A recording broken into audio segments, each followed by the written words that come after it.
Hi, this is Naroki5. I am going to be doing this until I die or I find something better to do. So please help me achieve this personal and, I think, noble objective by contributing to my Patreon or Subscribe Star. Link is down below. Every little bit helps. Thank you very much. Oh, there we go. All right. Hello, everybody. Welcome to the Red Pill Nation Hangout number 230. I am your host and still waking up patron Naroki 5. With me today is of course am always Rearson. Introduce yourself. Well, don't be saying always, but when I'm here, always, yes, Rearson. How long I'll be here for? Well, I'm starting to want to get some changes happening in my life at this point now. So, at some point in time, Naruki and I will be parting company as friends, but that time is not right now. So, I can't wait to get into some of these topics tonight. Oh my! All right, Naroki, Bruce's here, but he's not always there. All there. And of course, V. Why Well, are you saying I'm not always listen, there? Sorry. Rearson's going to be having some changes. Well, just let us know what your pronouns are going to be, all right, when those changes are done. I've taken offense to that, and it takes a lot for me to say that. Yes, I am the host of the Red Pill Hardcore Radio Show and promoter of TLBTalk.com, Freedom of Speech Social Network. And, I'm just a guy, and I know there's some products, you guys can get here. Well, some Orange Man Bad Bomb, some purple. Oh yes, we have expanded. We've expanded. It's now Orange Man Bad Bone Joint because there's just so many people with Trump derangement syndrome that we're having a hard time keeping or especially now with the election season coming upcoming. More people are developing TDS. We just can't keep that. You just can't keep that Orange Man Bad hand bomb off on the shelves, and we don't. so We many can't. suspicious. We can't supply to What Chicago, about that? New York. Let's go Brandon sleeping pills. Oh wow! Oh, that's a nice one. And of course, tinfoil hats are us. Just remember, tinfoil hats are us. We have tinfoil hats to deal with all sorts of alien abductions, all sizes, shapes, fashions, even ones for the family pets. Just remember when you call in to go, they're not gonna get me. You get 10% off your first order. Okay, so for those of you who don't know, some group announcements. We are probably going to have to break up 231 into two different topics because Hollywood picked this particular week to go the last week or so to just go absolutely off the deep end, which is what they tend to do every once in a while. So yeah, we have to break it up into two shows. So there's two shows probably for next week, and that would be two full shows. So that would be the usual. That would be Sunday because I'm still going to be at my work site for 2 p.m. and then we'll probably go and do the other one. I'm guessing either Friday or Saturday night. I will let you know depending upon what day I decide to go. What day we're actually getting sent in. First day back from a long run out. Usually I'm not in the mood to do anything. So that will be that. That's the one announcement that I've got for so far for this week. For those of you who don't know, I am at Patreon as Red Pill Nation. My subscribe star is Naroki5. And good God, I'm going to have to update those sites in the worst possible way soon. I have got a YouTube. I do not promote. I just am simply put the shows there for ease of uploading to other sites. The link for the YouTube, though, has been posted down below. If you want to join it, go ahead. Just keep in mind, very little interaction will be taking place on that channel from this point forward. I am also at Rumble, Odyssey, BitChute, MGTOW TV, Minds, Facebook Minds, Gab, MeWe, TLB Talks, and Getter, and communities.win. But yeah, that's pretty much it. I'm also going to throw in a bit of a caveat here. I'm actually kind of glad V showed up for this. I have, because it's been so long since I started doing. Yes, I started doing my posting runs again, and I started with Best Buy Undercover. I had forgotten about how alt-right Gab was. Yeah. How could you forget? Well, it's. I mean, I go to this one group, and it's like literally the name of the guy's personal channel is "Old Jew Should Burn in Hell," and I'm like, yeah, I'm not even going to try to reason with this guy. Wow. Okay, I am very much anti-KM considering Mafia, but I wouldn't even put that shit up there. Holy Christ.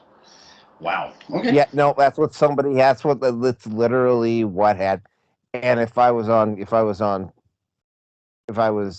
is the reason why I don't post stuff up at YouTube or I don't post them up publicly, because we said, oh no, we didn't say it in the first 5 minutes, but that would get me nailed for anti-Semitic content on YouTube.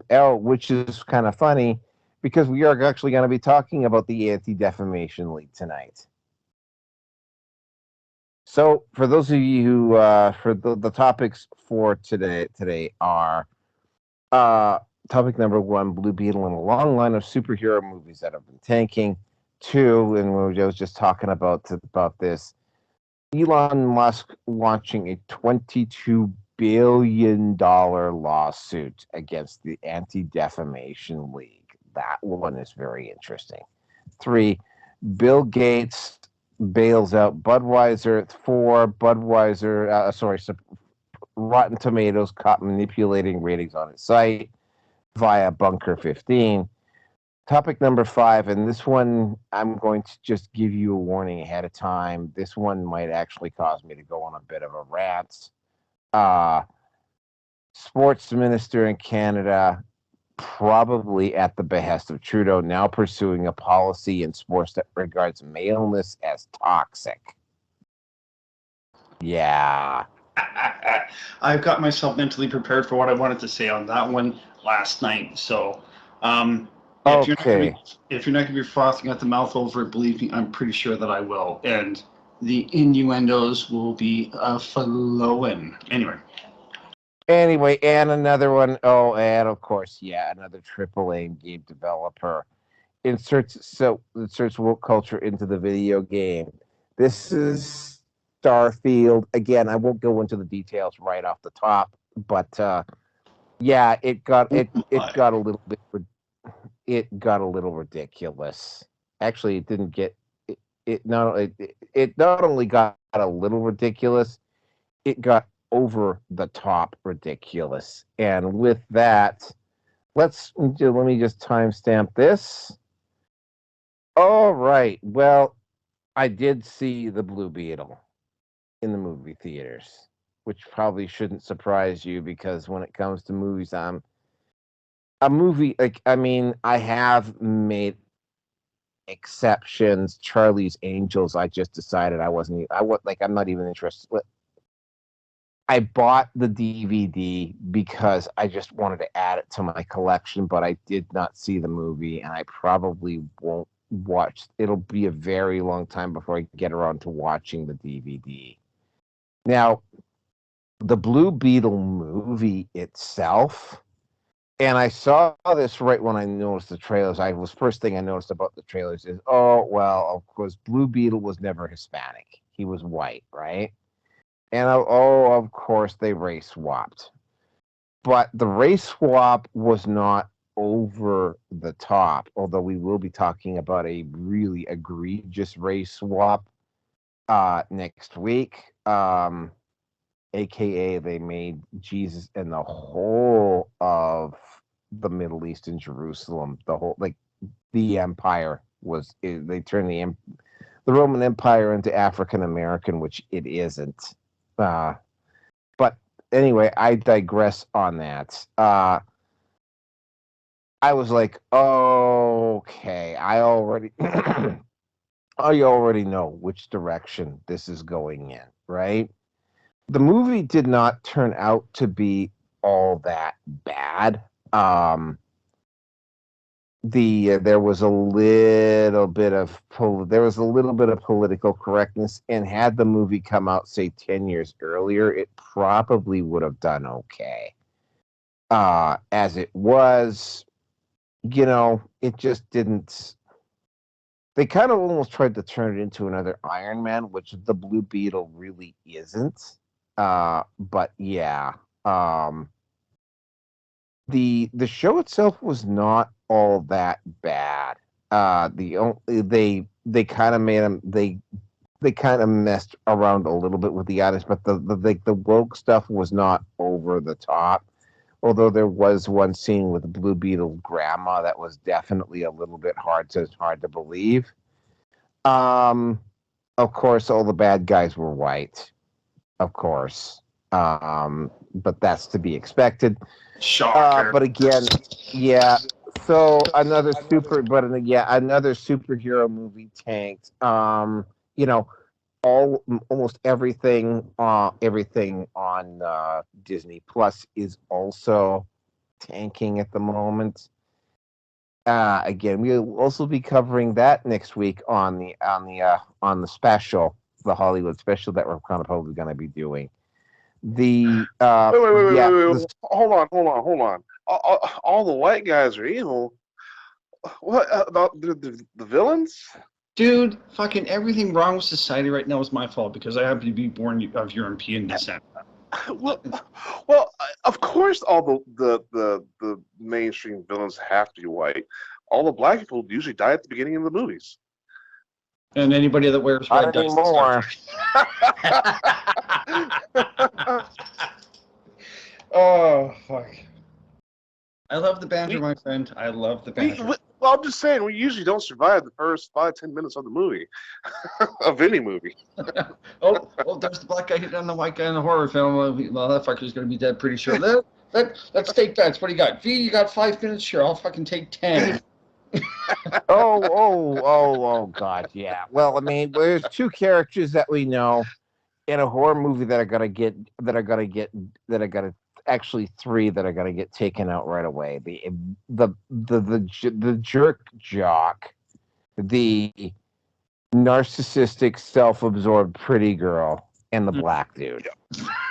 Yeah, exactly. Well, in that case, maybe it's going to go in that. Maybe it'll go in the order of those three that you've prescribed. So, or give the black guy about 15 to 20 minutes before he gets axed, or offed, or whatever. And yep. So the movie itself, but I mean, it's like none of the superhero movies. Like, I mean, Aquaman just Warner Brothers didn't officially announce that they cut Amber Heard from the show, but they're doing everything they're doing everything humanly possible to minimize her presence in the show without actually saying it. A lot of the news, like, I mean, rumor and again, we'll be covering this on the Hollywood episode next week. Rumor has it that actually it's already started with Disney Plus. They are axing a lot of the woke content from their shows, which means that they will likely replace it with other woke content. But I digress. The whole situation here is that, yeah, Blue Beetle was not a bad movie. it's just a victim because that genre has been played up so much now that it's actually, and I'm actually kind of grateful for it because it's actually finally run its fucking course. And I was like, like they should have stopped the event. They should have stopped the whole Avengers series at Endgame, and just ended it right there. But nope, they have to keep making their money. So, as far as I know, the only TV series of the ones that they've come up with lately that are actually sort of doing okay is Loki. And everything else is just like, I mean, Secret War's just not doing particularly well, for one. The Marvels doesn't look very good. And of course, it has the Hollywood strike has also affected this because, I mean, the actors cannot promote their movies. That's part of the deal. That's part of the situation with the actors and the writers strike. Although it's gone on, the strike has gone on for so long now that some TV productions are like just saying, you know what, we've had enough of this. We're just going to go back and we're just going to change how we do the show, which again we will be covering next week. Yeah, I for one, I kind of liked I with very, very few, actually with almost no exceptions, I sort of always did like the superhero movie genre. Uh, there's still a couple of superheroes that I'm I wouldn't mind seeing a movie for. I'm hoping I think what they were trying to do is that they were trying to maybe get role playing games into it. Like for instance, if Amazon, and apparently it might just be the case because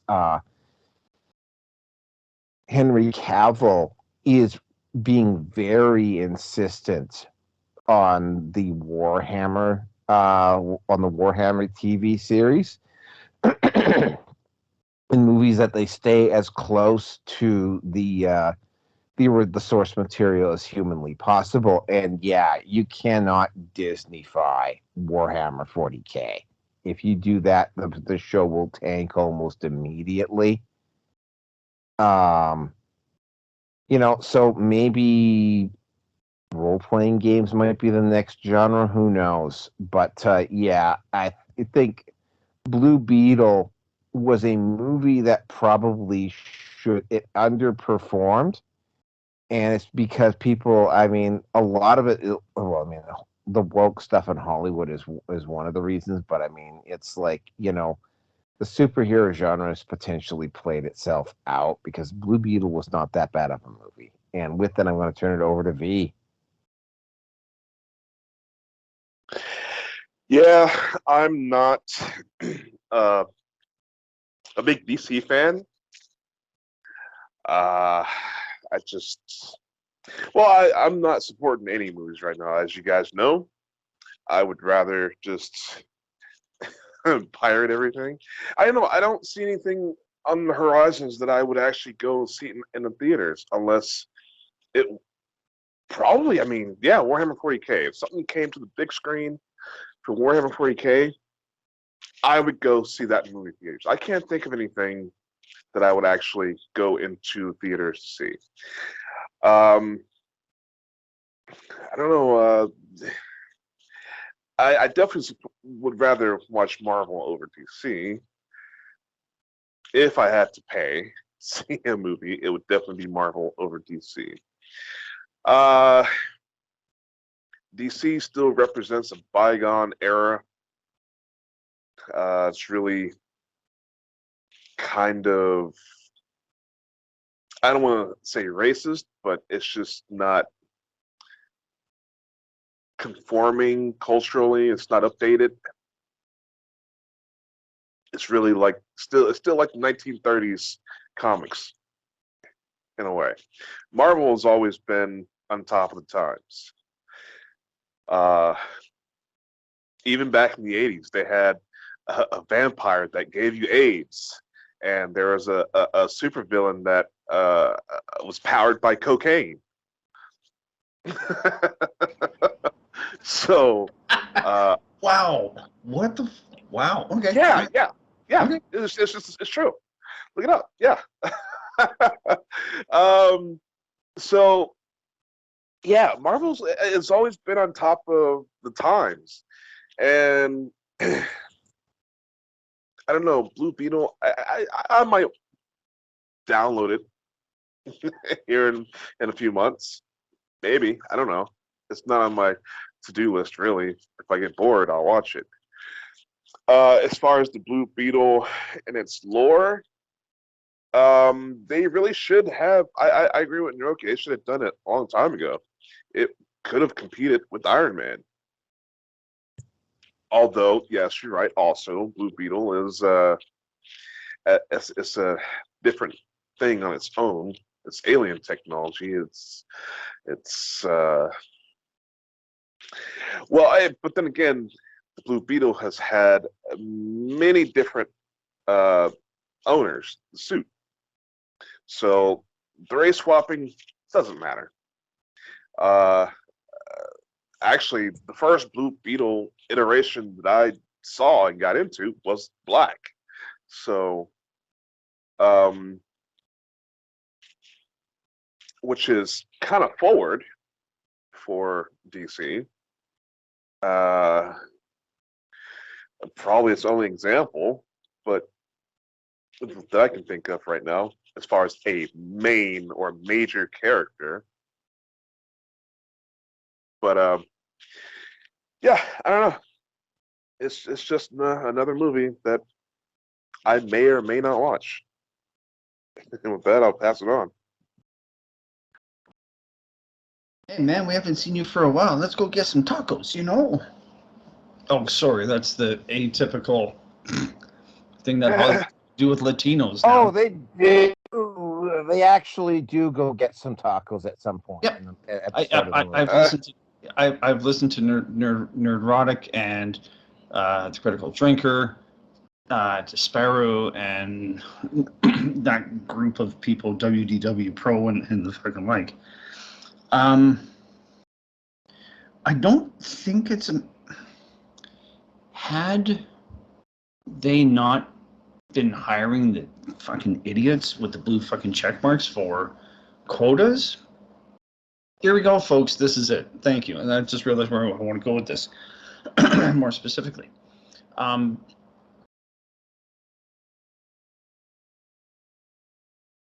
Between what I've heard or listened to with DVD Overlord, where apparently one senior writer who's been quite involved with Disney and Marvel and whatever else anonymously has said that when it comes to the story writers or the writers, all it takes is one of those fucking blue woke checkmark jackasses. Well, I'm offended by. Then they have to rethink what they're going to do next. So this really becomes, if this information is true, which I believe it to be, they've been saying this for years now, is that if you hire your people for quotas, your business is going to suffer. So, manosphere side of things, if you get an equally qualified man and a woman and they pick the woman, it's probably the business, that part of the business is probably not going to do as well if it was being run by the guy.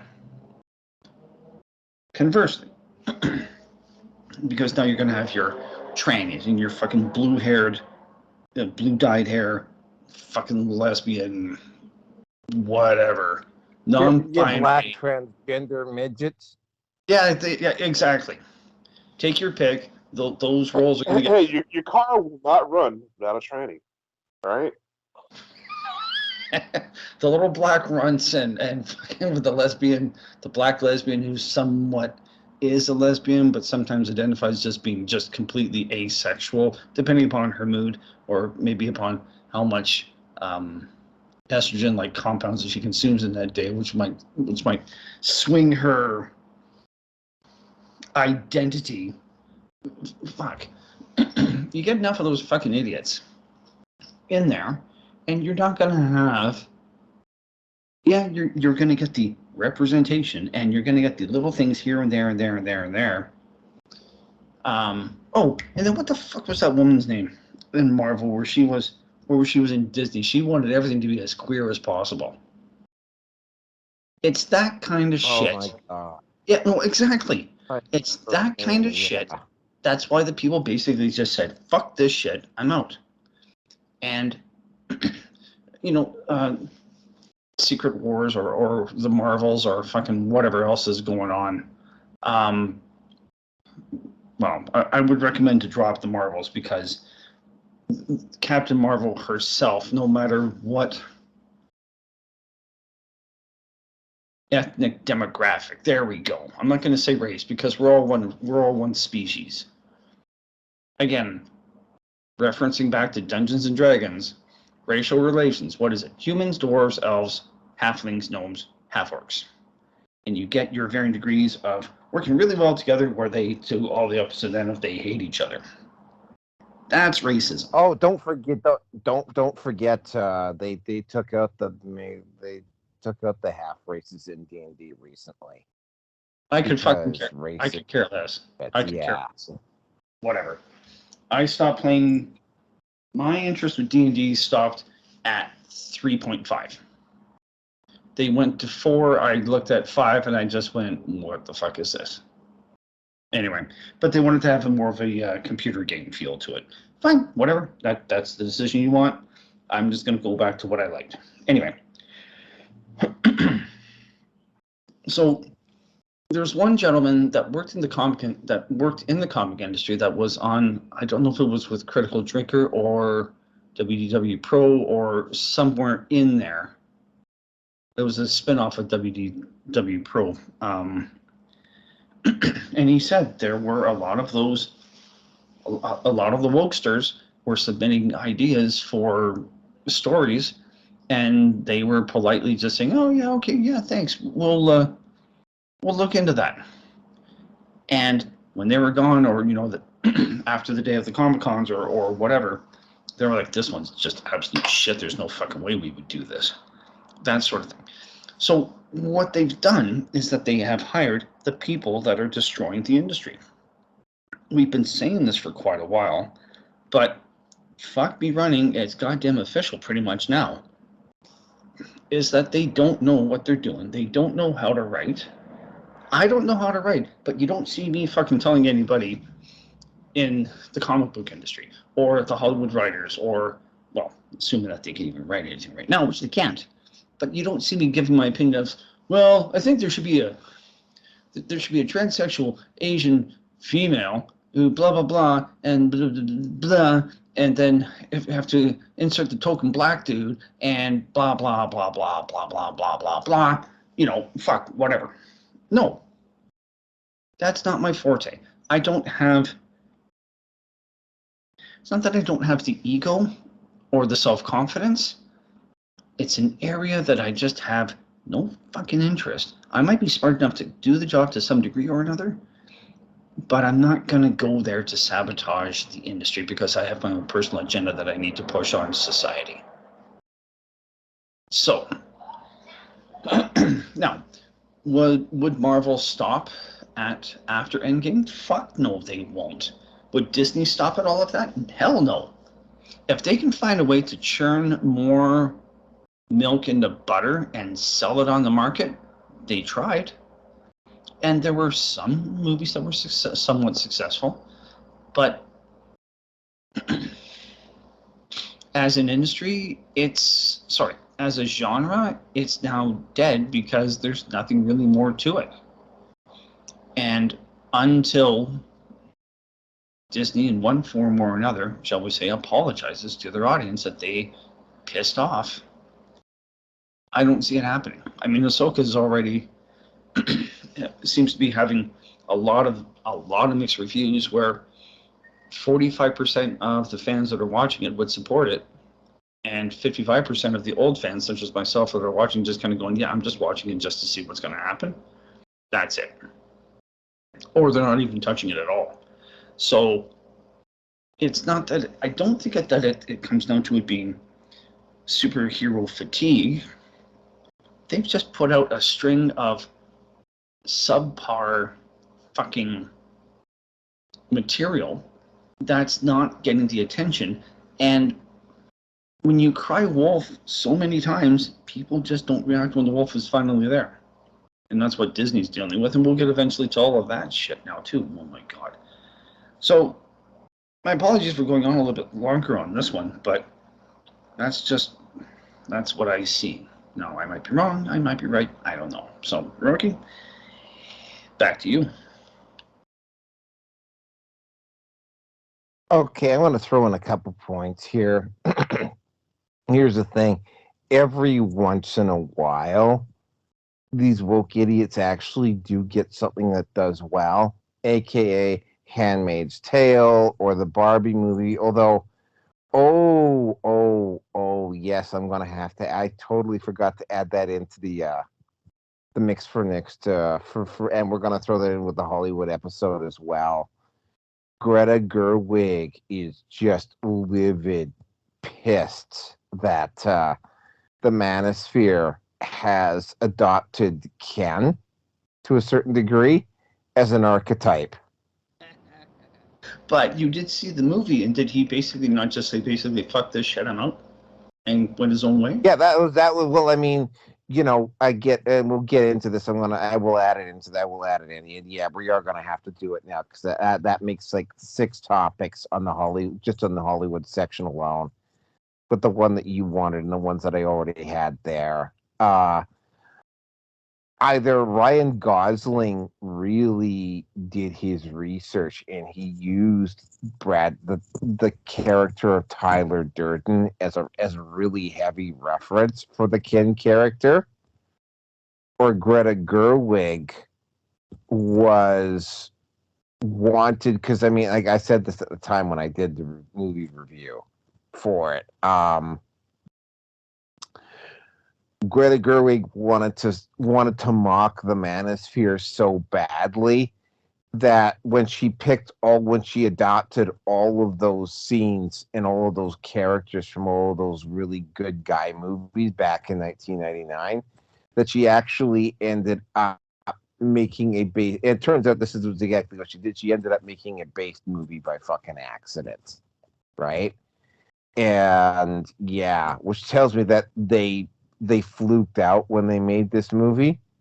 They tried so hard to mock the Manosphere that they actually ended up making a based movie, which actually justified the existence for the Manosphere. And oh yeah, she's really pissed that happened. So anyway, so yeah, yeah, I will have to add that. I will have to add that in. Yeah, we are going to have to do 2 episodes next week. All right, and with that, I'm going to turn it over to V because we're already 30 minutes in. All right, V, take it away. Okay, so is this not the same topic of the Blue Beetle? I think we're done with Blue Beetle, my friend. You guys went on a long rant there. Yeah, no, we're done with Blue Beetle, so let's move on to number 2. Okay. Do you want to comment on it at all? No? Okay, then we'll move on to the next topic then. Okay, hold on a second here. Let me tell. Elon Musk. Okay, well,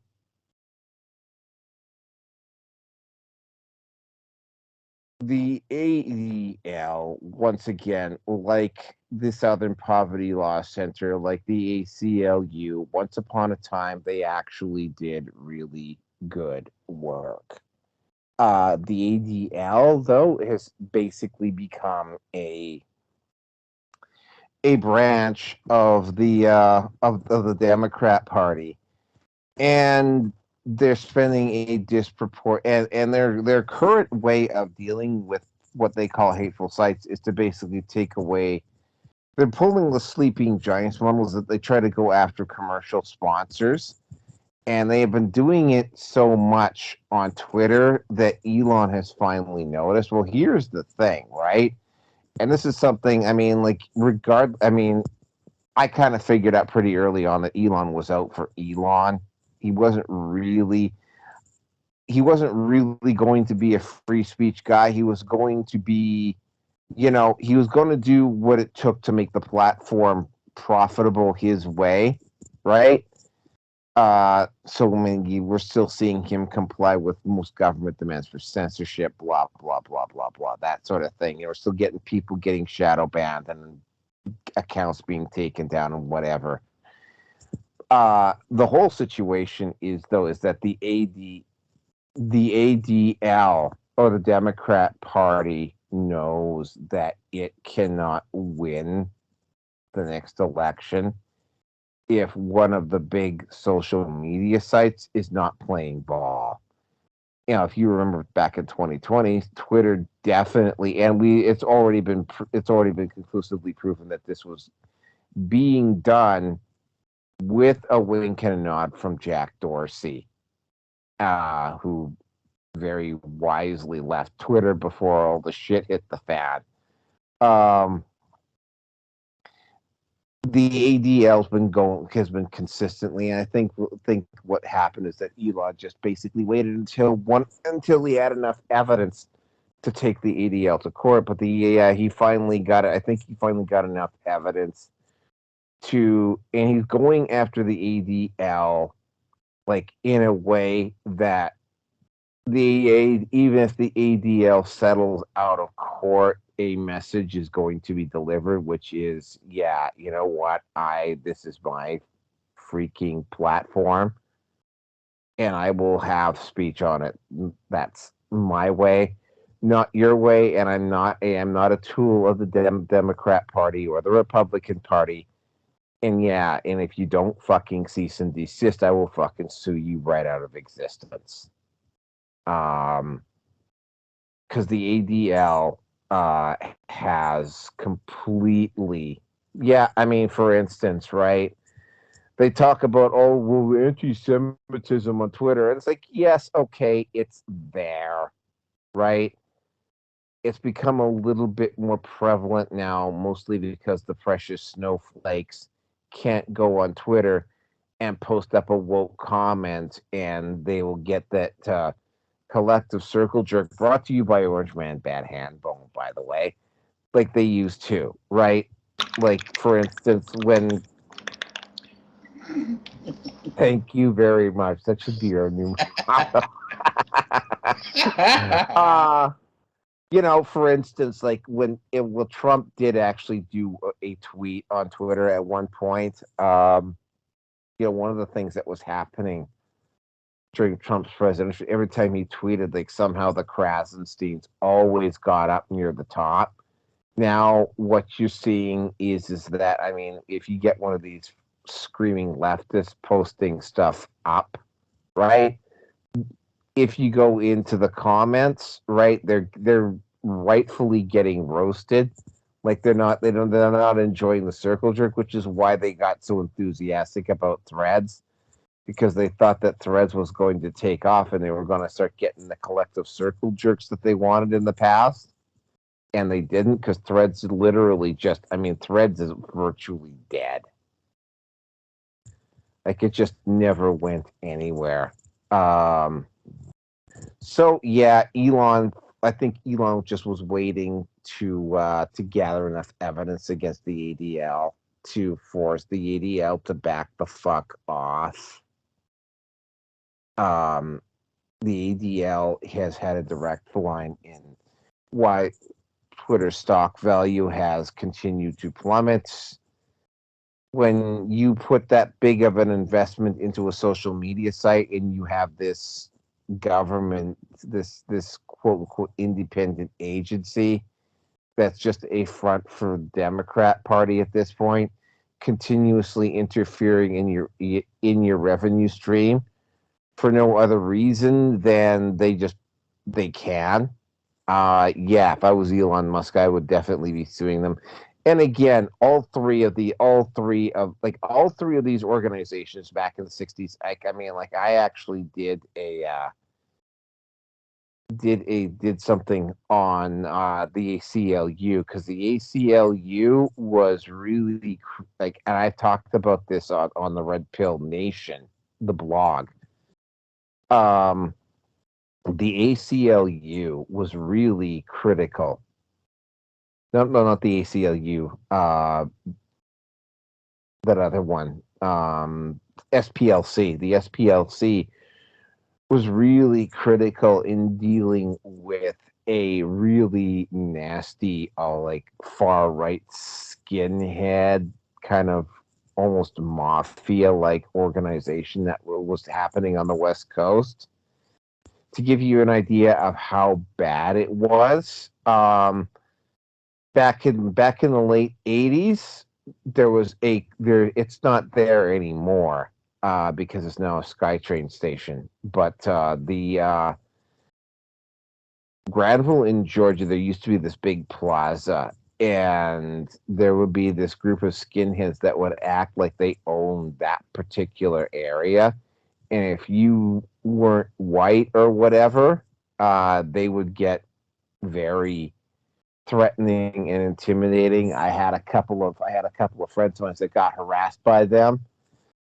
Native Americans, by the way. And and what I noticed was when I got back there to Vancouver in '93, they were gone, and I found out why, and I was happy. So yeah, the ACLU and the SPLC and the ADL, once upon a time, they did work, but now they're just basically tools for far left, the basically the Democrat Party and the establishments. And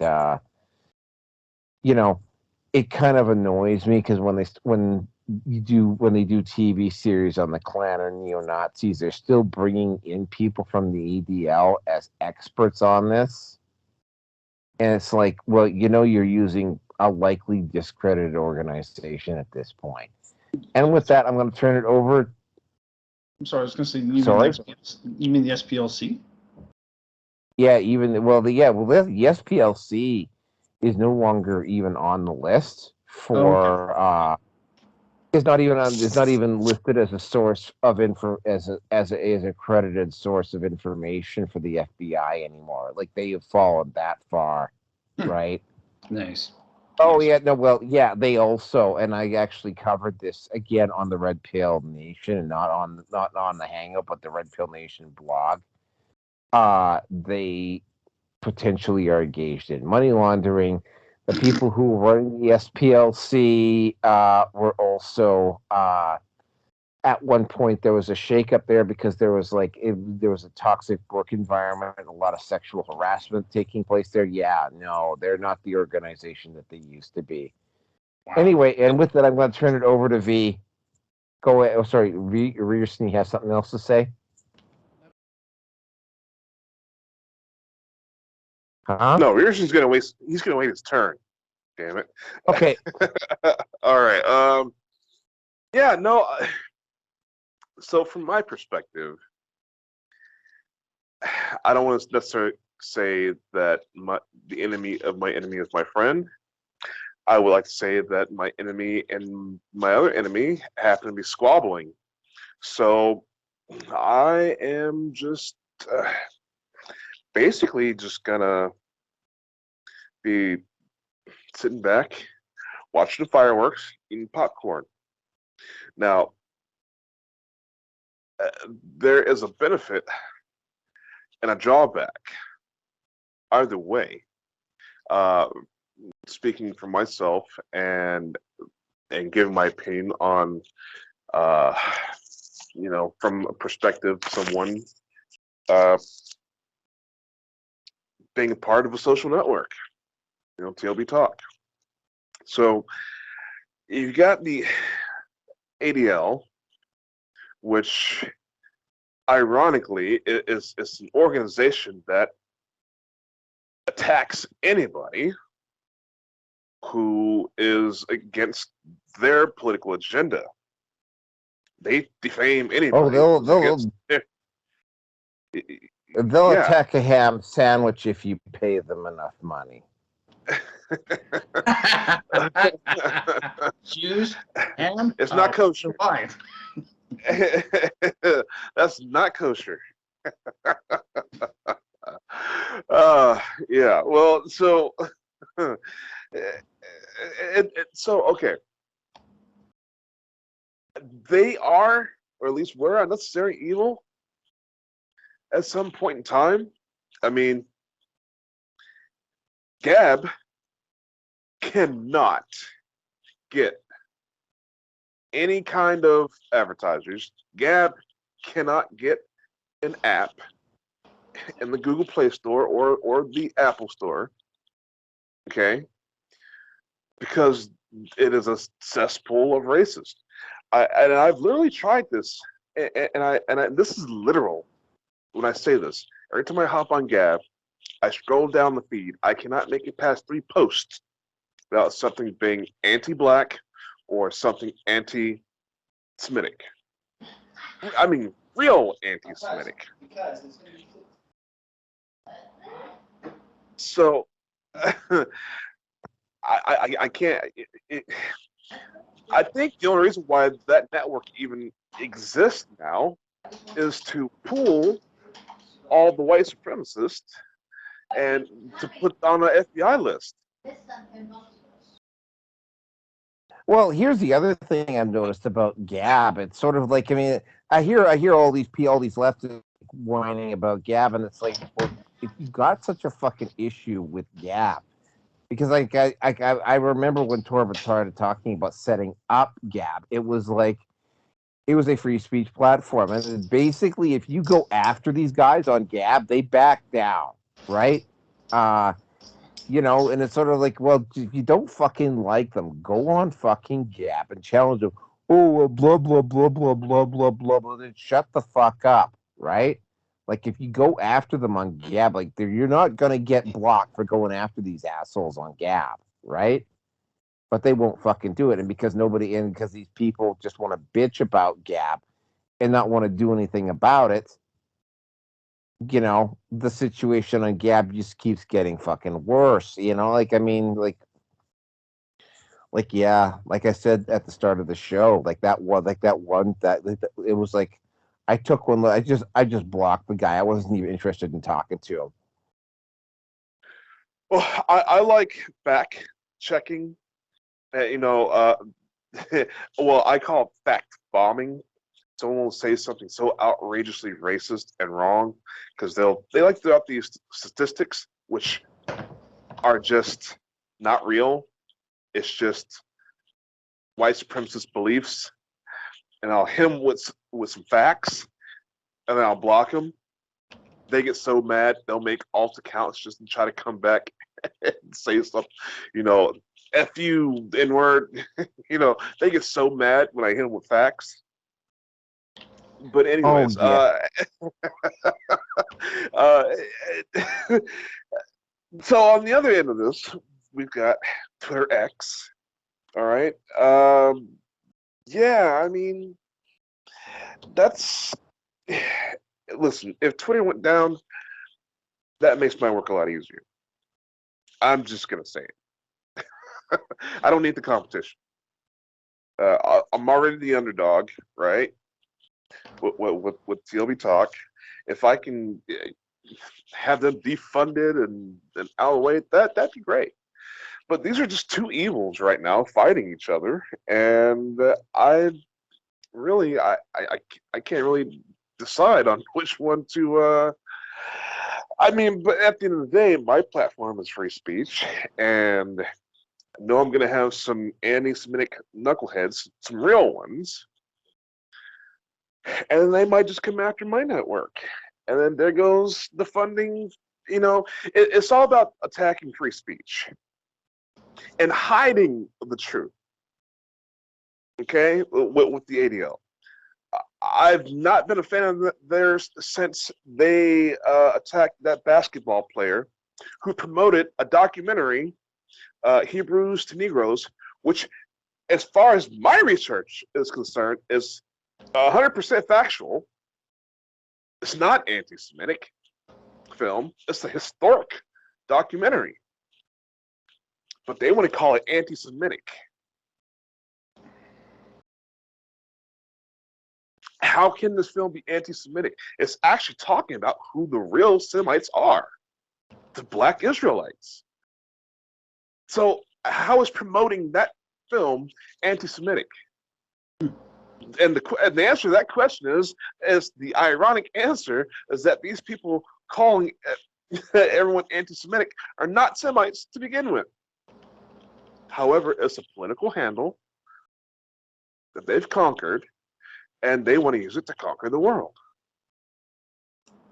Just like they want to hijack prophecy from the Bible, pretending to be the chosen people when they're not.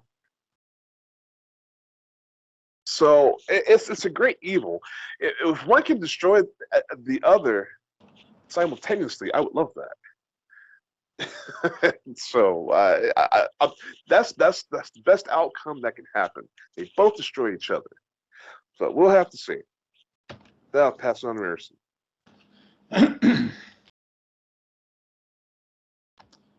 You kind of stole my thunder because I was just going to more or less go on that.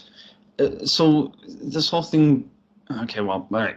The ADL being protecting Semites. Are we talking the fake European descended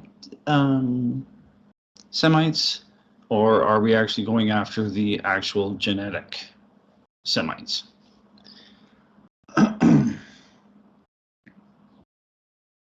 I.e., are we protecting the Khazarian Mafia only, and what else that actually is of the lost tribes? Anyone who actually is of the 12 tribes, are they just inconveniently just overlooked? Well, then again, they're usually not going to be politically active within the United States, North America, or much less on the world scale. Let's be realistic. And this actually ties into this whole thing about Jesus being black. So is he black? No, Jesus was Arab. But I'll get into that soon enough when we get to that topic, assuming that either of you don't steal my thunder again. So I will leave it at that for now. Well, it's not a topic for this week. It's a topic for next week. Oh, that's during right. the Hollywood show. That was in the yeah. Hollywood thing. Okay, all right. Yeah, it's in the Hollywood thing. Okay, well. All right, so let's. No. Okay, I'll save it for them. Okay, all yours. All right, so yeah, all right. Let's move on to the next one. All right. Hey, this next one is really interesting. Are you readjusting yourself? Oh. Well, Bill. Well, you remember when George Soros bought Vice because Vice was like literally on the verge of bankruptcy, right? As it was going to shut down. Well, Bill Gates decided to bail out Budweiser. So if you once is that's interesting. Twice is a coincidence. 3 times is a pattern. In this particular case, the fact that it was Bill Gates that saved another organization whose own wokeism was causing it to go under is, and the fact that George Soros could not let Vice tank as much, just because the symbolism of watching Vice just tank like that would have sent a very clear and distinct that the message that they're trying to come across says it wasn't going to work. So Vice is being artificially propped up. Budweiser did this to themselves. I suspect that BlackRock has been quite eagerly buying up stock on Target, and I think there's a couple of reasons why they're doing this. One, they need to, in this particular group, needs to ensure that these companies, if they decide to get woke and go broke, it's sort of like, yeah, we got your back, right? Like, go ahead, do it, right? If you start losing money, so yeah, and I'm going to go on the record and saying this, you're going to see even more companies pull this wool crap as we go along, because they know now that there is going to be money there to back them up if they fail, and a lot of them are going to fail. Uh, so yeah, BlackRock and the globalists now are having to directly financially. And by the way, we also got a topic for next week where oh my god, yeah, don't even get me started about the New Mexico governor and what she just tried to pull. Yeah. Okay. But yeah, they're basically the moves when Big Gates buys up a section of Budweiser, or Soros buys up Vice.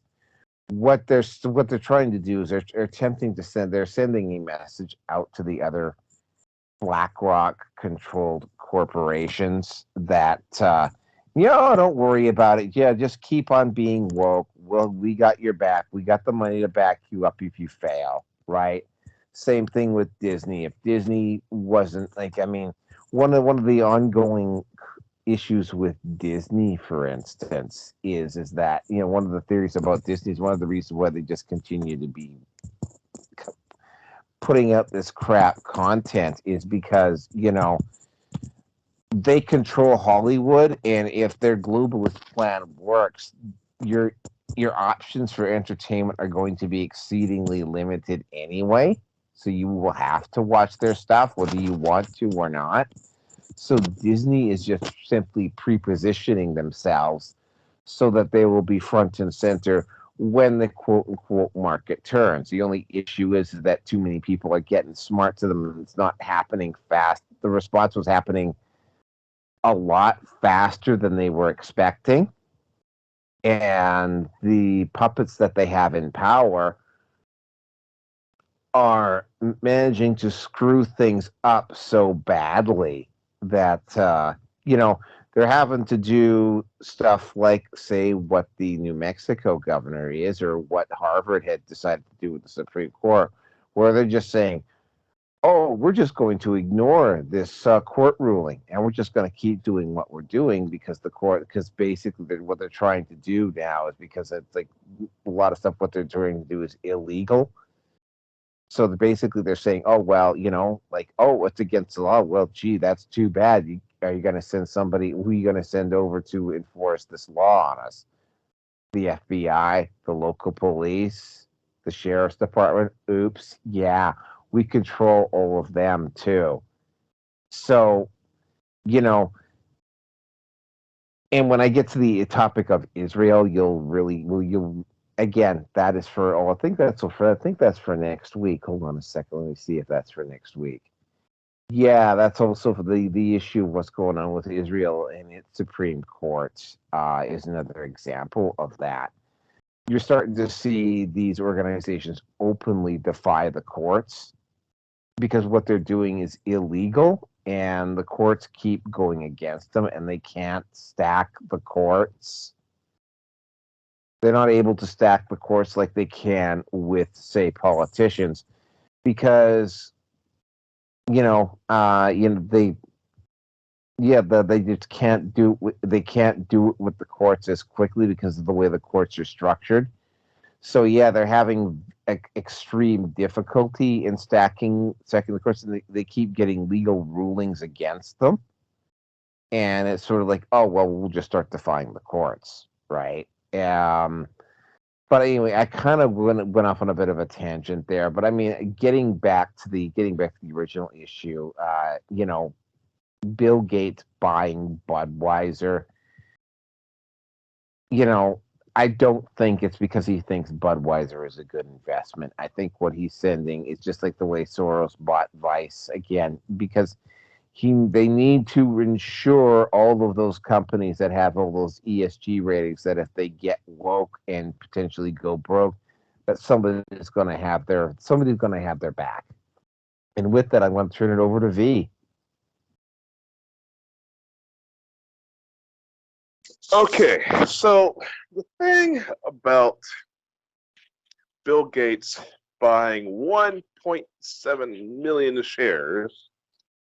Essentially, he's not just bailing Budweiser out; he's owning it, a large portion of it. Now, Bill Gates is protecting his investments and his plans. Okay. Yeah, it's true that if these companies that go woke, go broke, well, there might be somebody there to clean up the mess. And that is on purpose. That's a reset. Okay. A lot of times when a company gets bought, things change. Okay. If it's not for the practices and the operations, it'll be at least for the image. Okay, you got to have that change. So for basically a grand reopening to get that cash flow to come back. Now, Bill Gates is protecting his investments. We're talking about a guy who wants to own most, if not all, the farmland in the world. So you're talking Budweiser is a major importer of grains and barley. So when you get into the base level, something like agriculture, any companies that stem off that's your customer base. That's your whole industry. Okay, Budweiser failing could hurt his bottom line. So he has to step in, take over.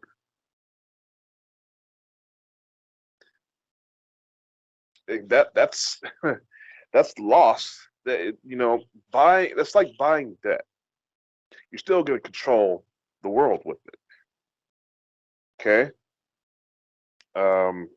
If that makes any sense to anybody, the way this world works is really crazy. But you're talking a lot of product. It doesn't matter if the company goes under. He has still bought infrastructure. Plants, the machinery, shipping. He's bought an entire infrastructure. Doesn't matter if Budweiser fails. He can slap a new name on it and continue business as usual.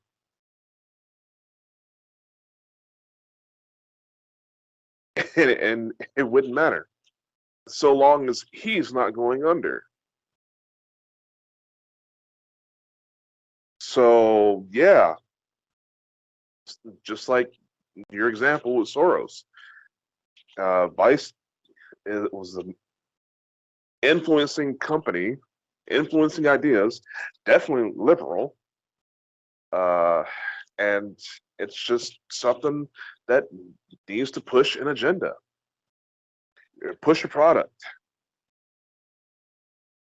Now, I'm going to tell you, I don't buy Bud Light. I never really have ever. If I'm drinking Budweiser or Bud Light, it's because somebody else brought it to the party. Doing the what do you call it, shotgunning. You do it with cheap, crappy beer. As a teenager, that's sort of the standard. But no, it's not something I put my money into, for sure. And now that Bill Gates owns it, I'm definitely not putting my money into it. I would like to boycott as much as humanly possible. Unfortunately, I mean, the way the world is, you cannot go very long without buying something that profit is going to go into Bill Gates' pocket. Whether you're buying tortillas or you're buying a freaking new computer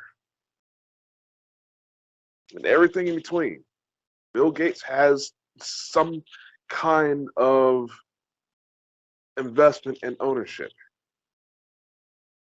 You're not going to go very long without putting some money in his pocket. But I try my best not to. I definitely don't buy his software. I will definitely, if I have to, I will pirate that stuff too. I'd rather use Linux, that's for sure. You know, people want a solution, but people don't want to sacrifice. And I say, if you don't want to sacrifice, then find some ways around. Try to get around some of this stuff. Try reducing your forget about your carbon footprint. Try to reduce your illumitard funding. Okay, you can go so long without buying stuff. You don't have to buy stuff. You can go without. A lot of times, 9 out of 10 times, you can just go without. Find something else to do. Find something else to fill that space of whatever it may be. Or, I mean, if you got to buy a computer, you gotta, you know, use this evil man's products, then make it last. That's what I say. Make it last. Take care of your computers. Don't have to buy anything until you absolutely you have to have the next upgrade. The entire infrastructure no longer works. I understand Windows XP will never be updated ever again, and it's the most vulnerable operating system. I understand. Yeah, you got to upgrade. But just wait. Quit just handing these people money every day, because the more money you hand them, the more moves they're able to make. They're gaining ground on you. Why does the same man who is funding chemtrails, that's funding vaccines, buying up the farmland, has a spying computer device in every household on the planet, and now he wants to buy your swill that you drink so he can degrade that too? Yeah. That's my opinion on that. I'll just rant all day long. I'll just leave it right there.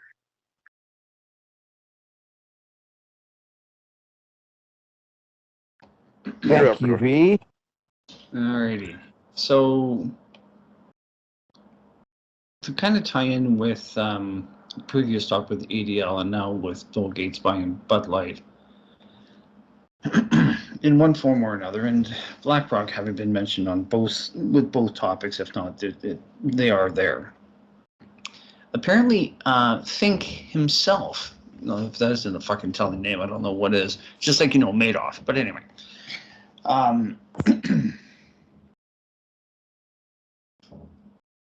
Fink has gone on to basically say that, yeah, ESG's not working. He's like, yeah, it's because we're telling people to fucking piss off. We're telling Bud Light. And every company now, they're getting the pushback, the blowback to basically say, screw you and the horse you rode in on. I'm not buying your fucking shit anymore. And it was only a matter of time until this started to happen. So they're going to have to go into, well, we're going to see how much funds. Again, folks, remember, real money is gold and silver. But we'll see how much funds the likes of Bill Gates has available at his disposal to buy up these floundering companies, because they don't want... If Bud Light craters, then that's going to tell the plebs, hey, you know what? They're gone because you said no. So someone like Gates has to step in. And I'll take it a step further as well, too, here, V. With what you were saying about him buying up the farmland. You're absolutely right. Absolutely correct. But then again, I'm also of the opinion that Bill Gates is no longer alive. Somehow, he and his wife got lynched in India some years ago, apparently, as according to Ancestry.com. Anyway, to go with the person that's in front of the camera. Yeah, I made my investment by tenfold by investing in pharmaceuticals, that sort of thing. You could go so far as to make, to buy the products, to buy what you need to make your own beer or wine, because you don't want to be dealing with Bill Gates. But I wouldn't be the least bit surprised if you're going to be if there's going to be GMO'd oats or barley or whatever that you're going to have to purchase. And they're not really required to label that when you're at, up here in Canada, like at the wine kits store, so you can make your own wine through them. My dad did it for years. It's decent stuff. In terms of beer, I have to say that I'm buying the local co-op brand, which is brewed by one of the local provincial brands. I mean, shit, I bought 15 beer for $20. And for Canada, that's damn fucking cheap. Because for half the price, I only get 6. Anyway.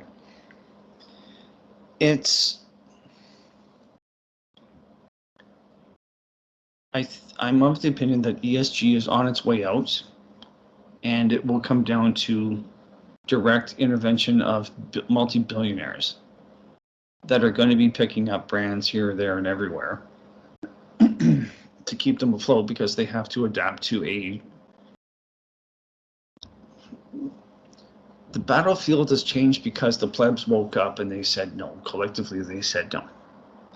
So, again, with what I said before years ago about the crap with Disney and Star Wars and the like, am I going to be able to do very much? No.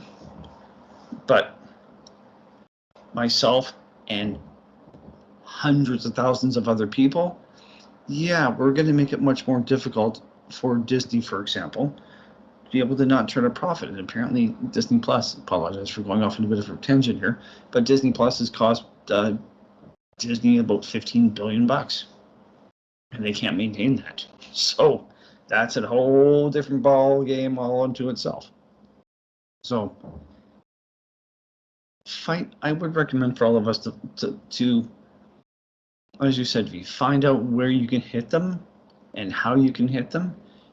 One person isn't very much, but there was one of the very few scenes that I remember in Babylon 5.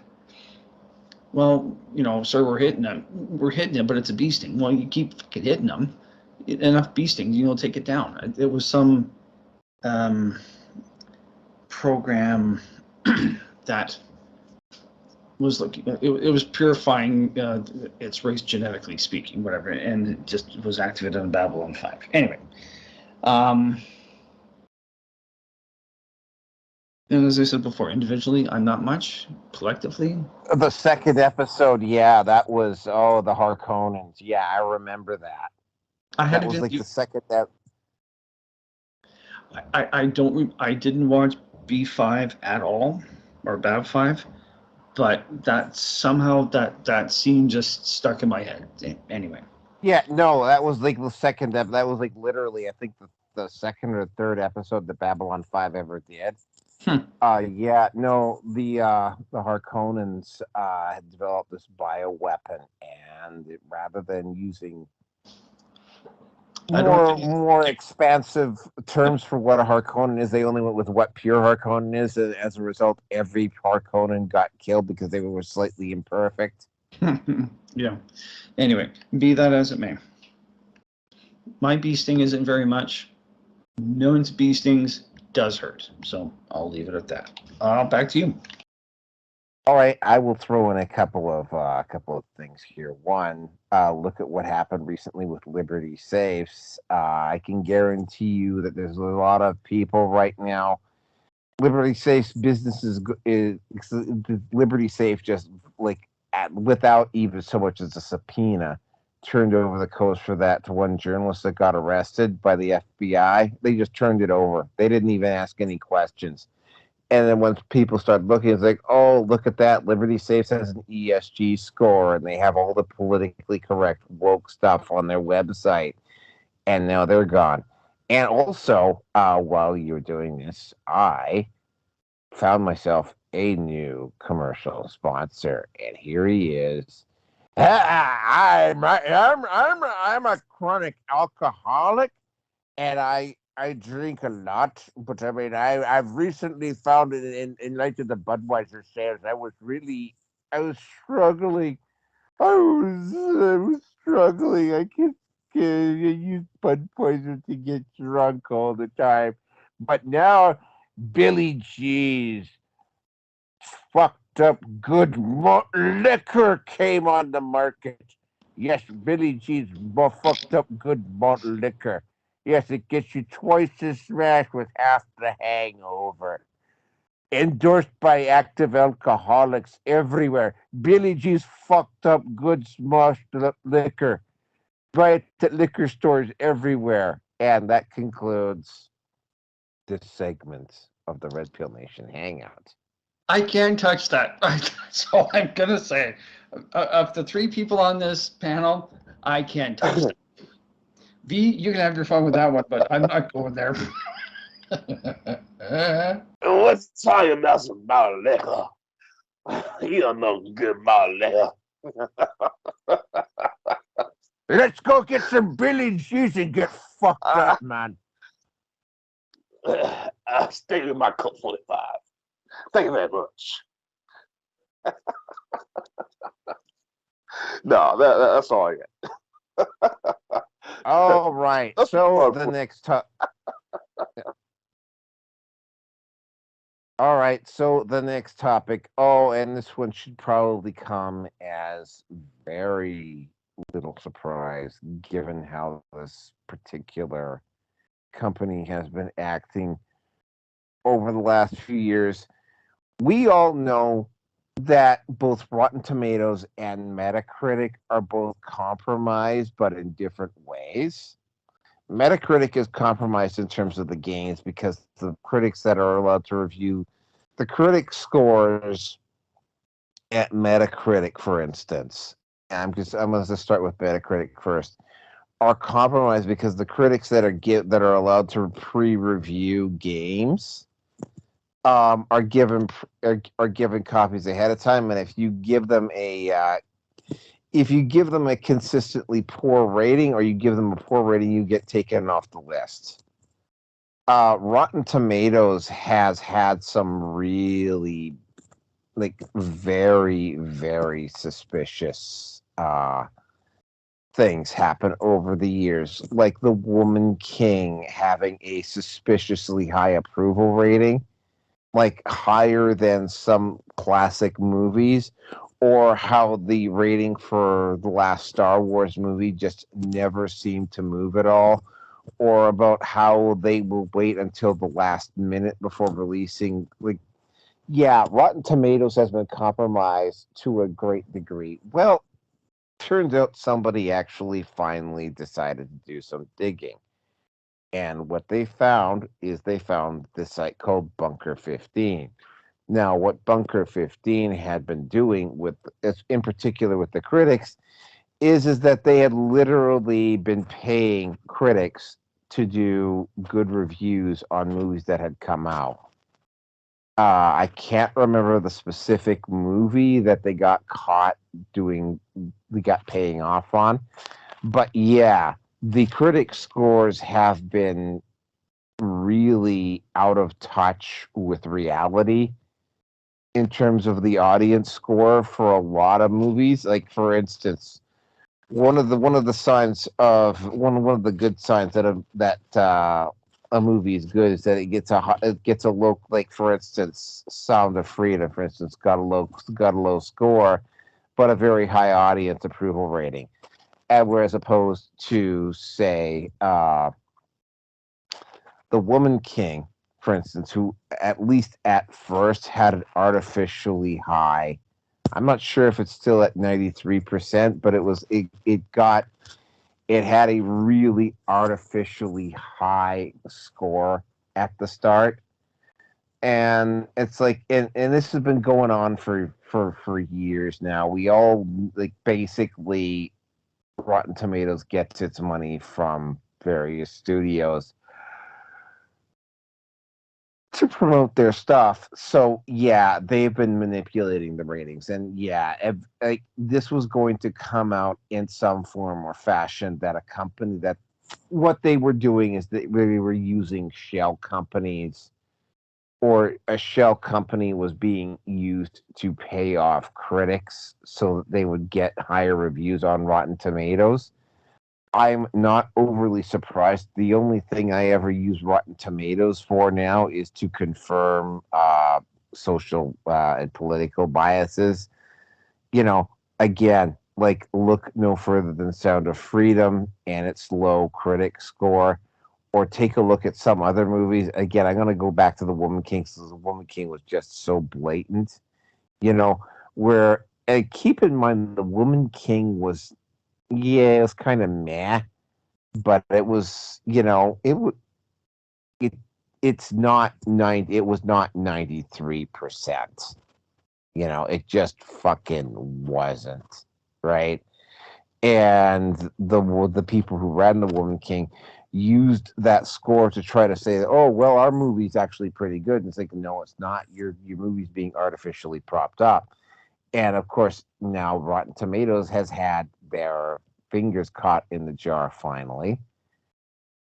And we knew that Rotten Tomatoes, like everybody who listens to this podcast knows that Rotten Tomatoes has been compromised, but now we all have proof. Um, Metacritic is somewhat better, but then again, Metacritic is more for uh, video games than it is for TVs and movies. But this almost reminds me of that situation back in 2008 when the credit rating agencies were listing off all of these real estate deals and all of these bonds as better than they actually were because they were getting paid off to do it, you know? And then when they were forced to go up and testify in Congress, it was like, oh well, it was just an opinion. And it was like, well, and they were being really grilled on that. Say, oh well, it's just an opinion. Well, how do you justify this opinion in the face of this and this? And by the way, this is all your research. Oh, we don't know. As a result, the credit rating agencies on Wall Street now don't have nearly the same credibility that they used to have. This is the same sort of thing that's happening with the ratings on for movies and video games and entertainment, right? Like, you can't even trust the people who are doing the ratings because they're being bought off, right? And they're being bought off to the point where it's actually damaging the industry, which is exactly the same thing that was happening with that real estate bubble that occurred back in 2008, right? Like, all those rating agencies had those Standard and Poor or something like that, had these bonds and so forth listed as much stronger than what they actually were, and they were doing it in the face of evidence, looking like literally staring them in the face, saying that they shouldn't be doing that. And with that, I am going to turn it over to V.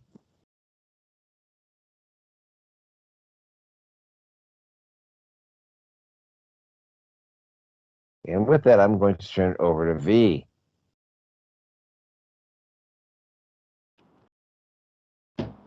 Well, No. if my Skype would like to stay on the freaking screen, uh, yeah. So again, it's kind of like one of these things. Whoops, my Skype is not liking me right now. All right, it's like one of those things. Uh, it's you're talking about something that I feel it's how do I say this? It's an industry that should not exist, or it's a part of an industry that should not exist. I myself don't give a damn about what anybody thinks about myself. I don't give a damn what anybody thinks about my taste. I don't give a damn what anybody thinks about uh, anything, really. You want to talk facts? Let's talk facts. But if you've got opinions about something, then those are your opinions. That doesn't shape my world. When it comes to media that I consume, I'm going to research it myself. Um, before I buy a game on Steam, I'm going to watch I'm going to download the demo if there's a demo. I'm going to see the gameplay. I'm going to see the pictures, the stills.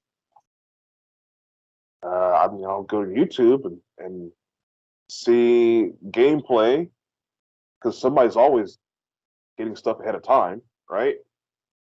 Ahead of release. And I'll form my opinions on that. You know, when it comes to movies, listen, there is definitely stuff that I will watch, stuff that I won't watch. I don't need the opinions of critics and you have so many votes and percentages and blah, blah, blah. The thing that got me to watch movies was, guess what? Movie trailer. If I would judge based on that, if I like the movie trailer, what's in the movie trailer, I will go see the movie. If I don't, then I'm not going to go see the movie. That's the purpose of the movie trailers.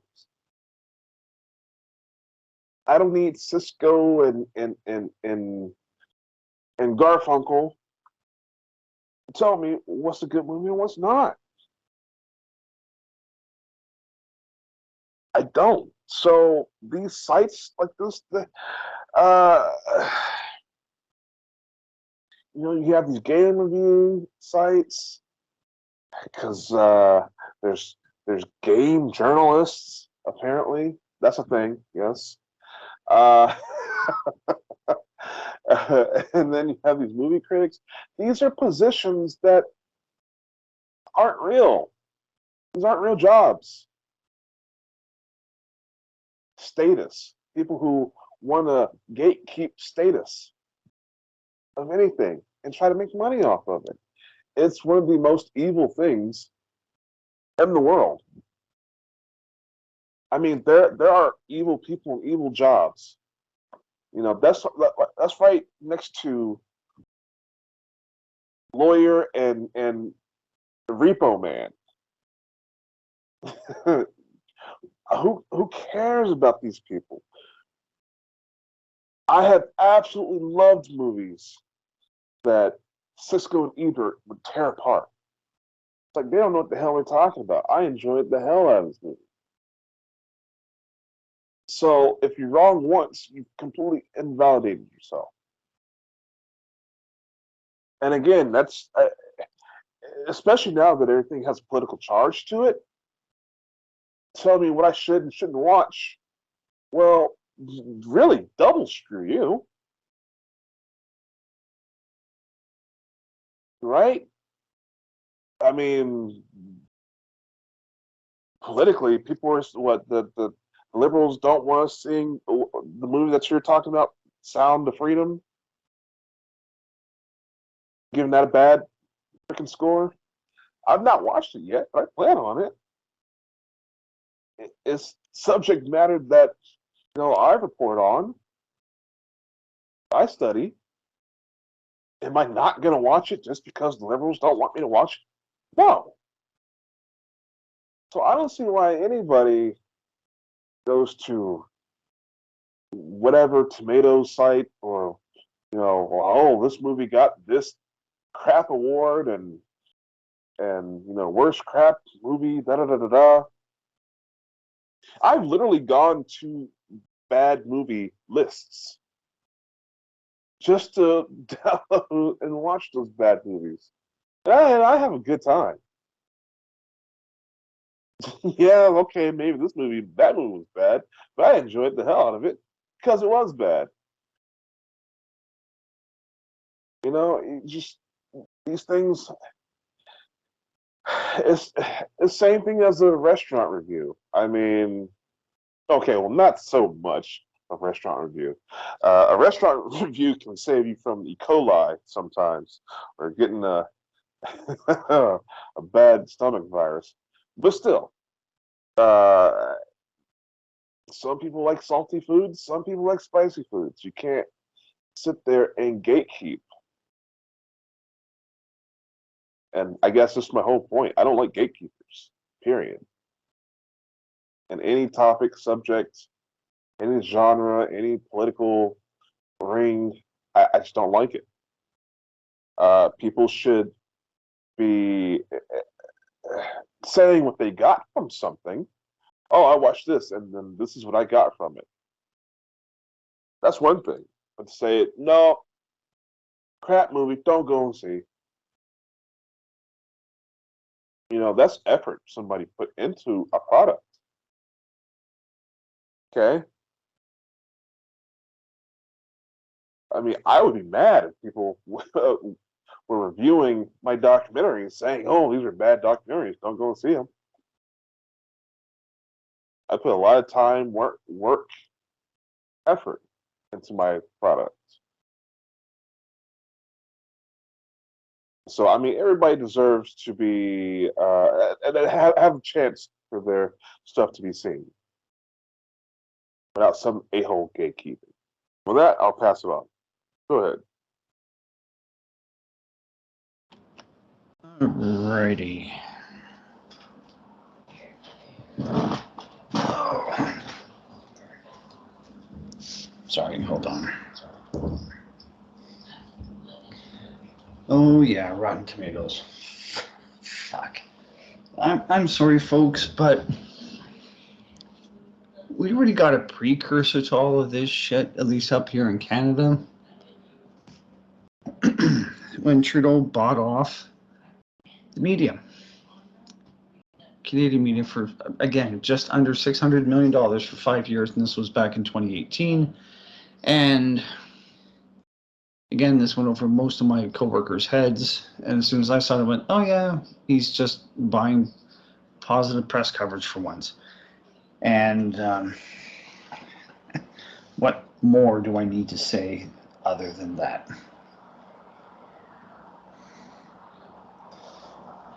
I mean, again, how many times did we go into this topic with Captain Marvel, with the scores and fucking everything else? I mean, the globalists know this. You sponsor any scientific inquiry, and you more or less let them know that, look, these are the results that we want. You'll get paid if you support this. And sure shit stinks.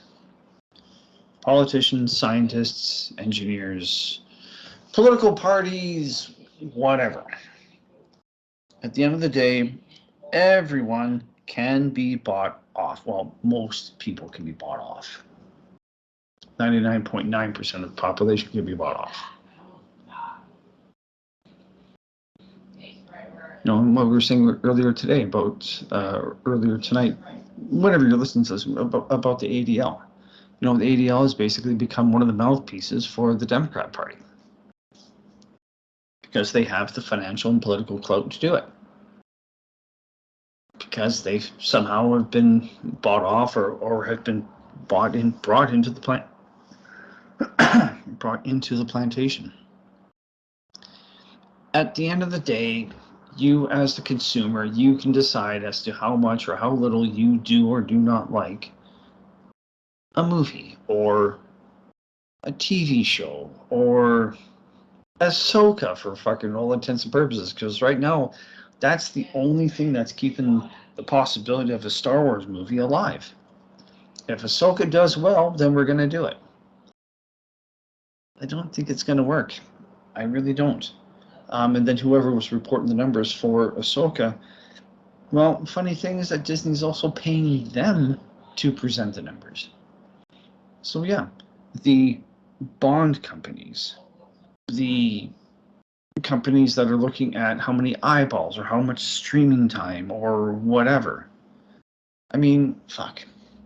An old co-worker of mine, long enough time ago, had said, statistics are like people. You torture it long enough, you'll find the answers you're looking for. And for the people that don't do the immediate level of research, sure. Rotten Tomatoes or Dirty Rotten Tomatoes, whatever you want to call them. Actually, that's not a bad Dirty Rotten Tomatoes, you know, like Dirty Rotten Scoundrels. Dirty Rotten Tomatoes will be perfectly fine if, like that Chinese woman that I was interested in, she's intelligent, but she can't think of really her weight of a wet paper bag unless you pushed her. You know, Trump tweeted something that was really racist. I was like, oh, fuck's sakes, bitch, what the fuck was this now? And at the time, I don't remember what it was. And I looked at her and just kind of going, really? Can you give me, had I gone into more detail, but I didn't. So, Dirty Rotten Tomatoes is out there for the NPC crowd. And yeah, I've categorized her as an NPC because she's not pretty. She's not stellar in terms of actually seeing what's going on. And she doesn't want to see, and that's fine. She's an NPC. So take these sites however you will. I mean, what the fuck? Razorfist. He went on about, was it Otaku? I think it was, and other gaming journalist websites, and they were great when they first came out. And then, like Vice, well, here's a tie-in, yeah. And much like Vice, at some point they're going to be starving for cash, so they're going to fucking whore themselves out to whoever's going to pay them the most. And because I'm well aware of this, whatever it is that they have to say doesn't affect me with what I'm doing, or what I'm going to watch, or what I'm not going to watch. I'm getting more information from, again, the likes of DVD Overlord, The Critical Drinker, WDW Pro,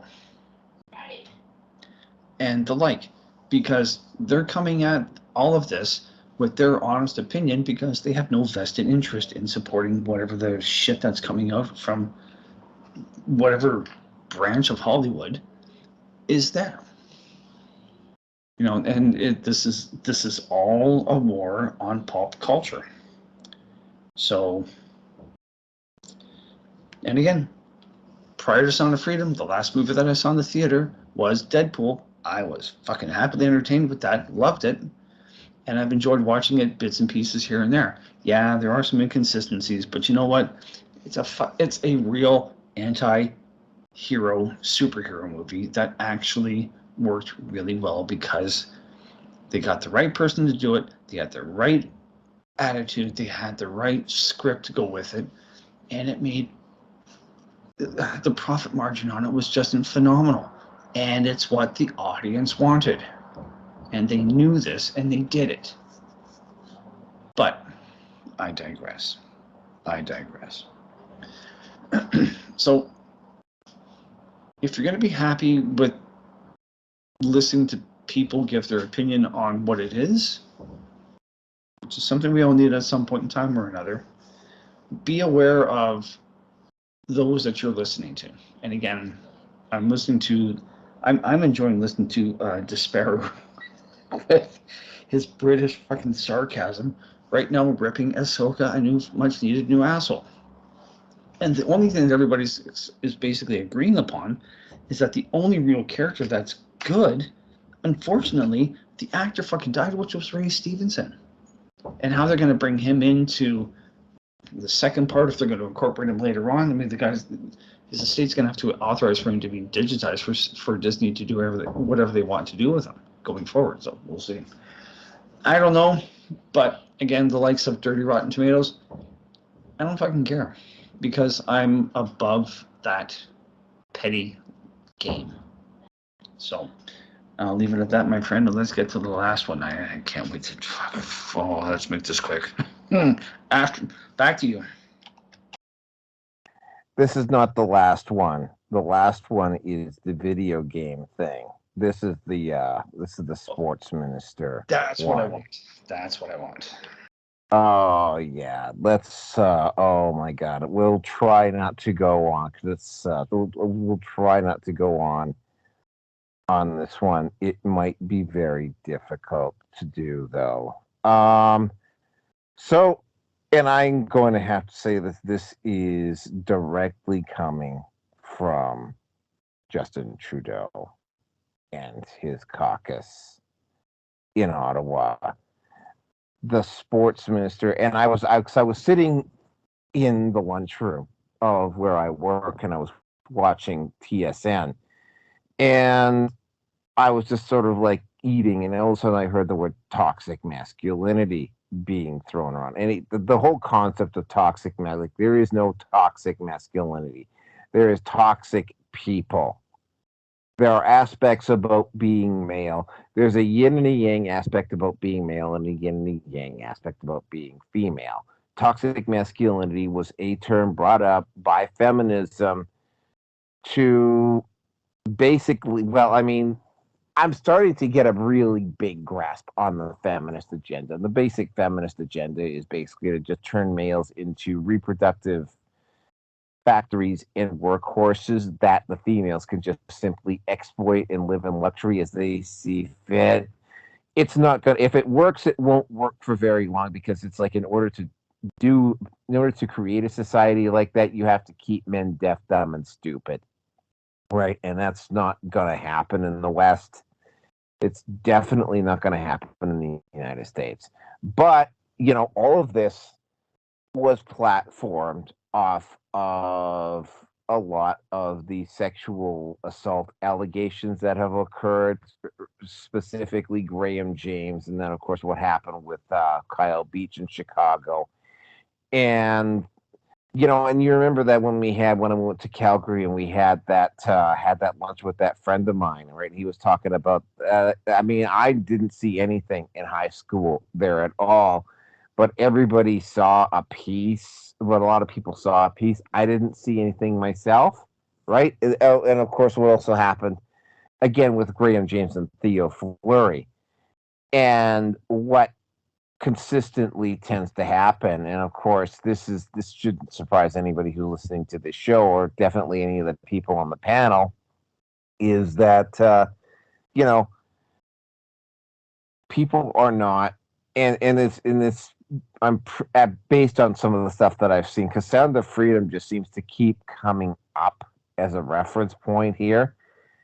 They don't want people becoming smart on how to spot pedophiles, or potential sexual abuse, right?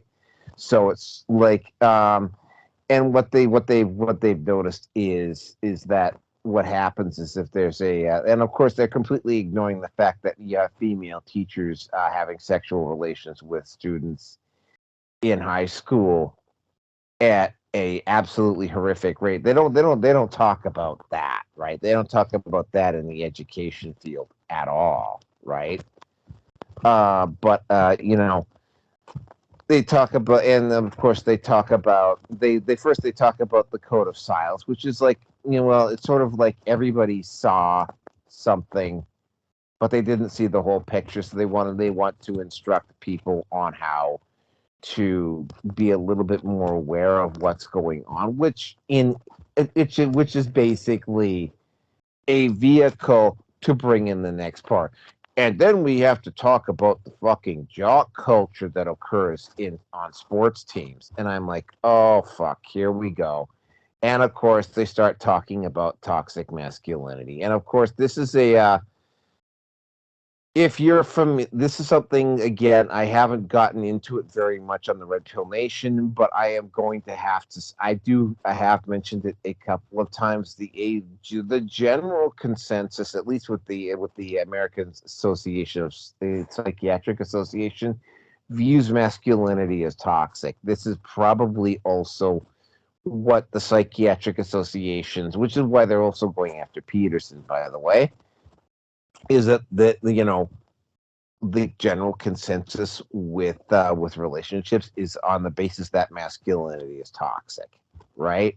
So yeah, they want to go after, and of course, right. This also goes back into the reason about male spaces, right? That's what the manosphere is about. That's definitely what MGTOW is about, right? And now I have seen some toxic individuals. Actually, I've seen more than a few toxic individuals enter the manosphere in the over the time I've been in, right? Like, I don't just give somebody a pass just because they happen to be a member of the manosphere, right?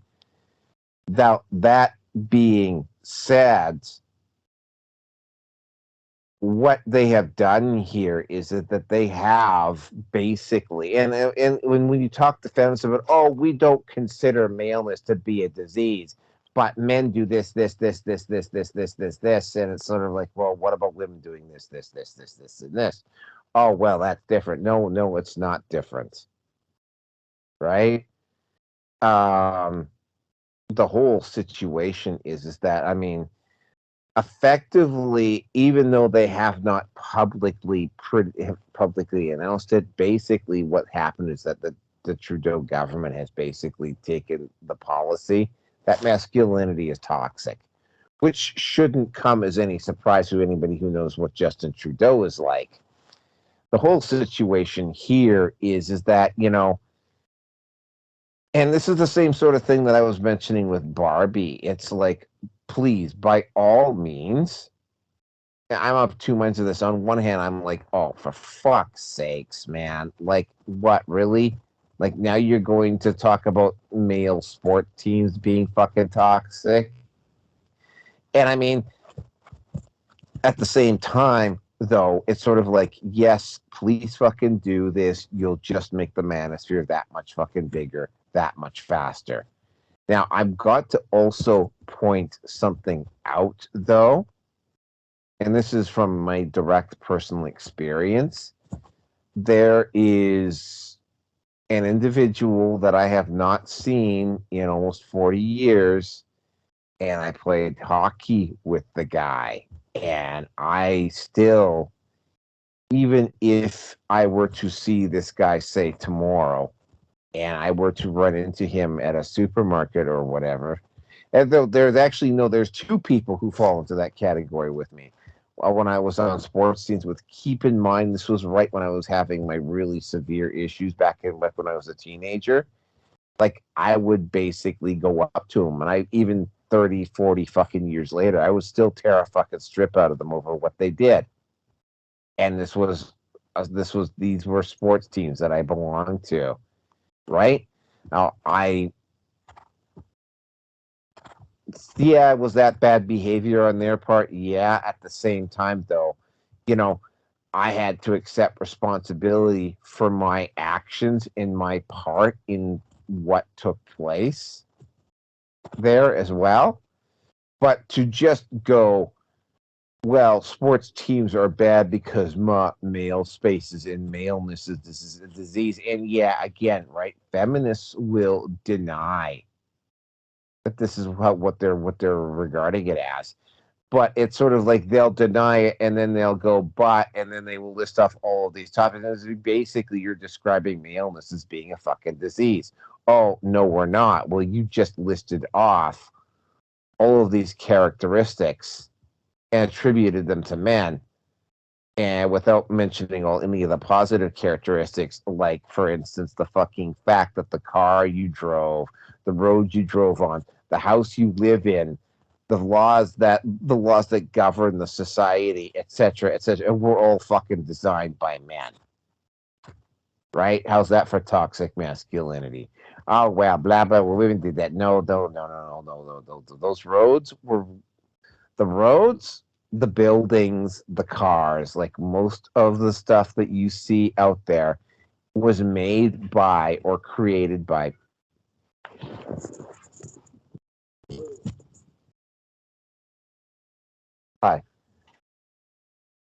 by men. And yeah, somebody just walked in here. So yeah, so much for privacy. The whole situation is that the treating this particular situation like it's like basically being a guy, treating it like it's some sort of a disease is just innately wrong. And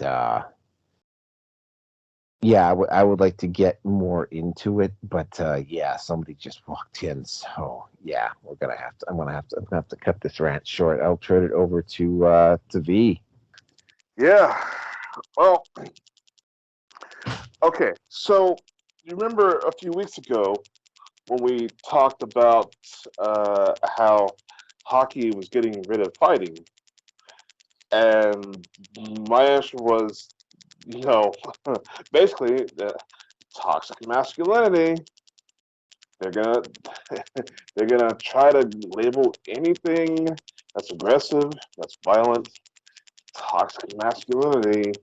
And then toxic masculinity is gonna be bad. We talked about this. Really, I brought up that point that toxic masculinity was going to be made a subject, and here we are, not even a month later.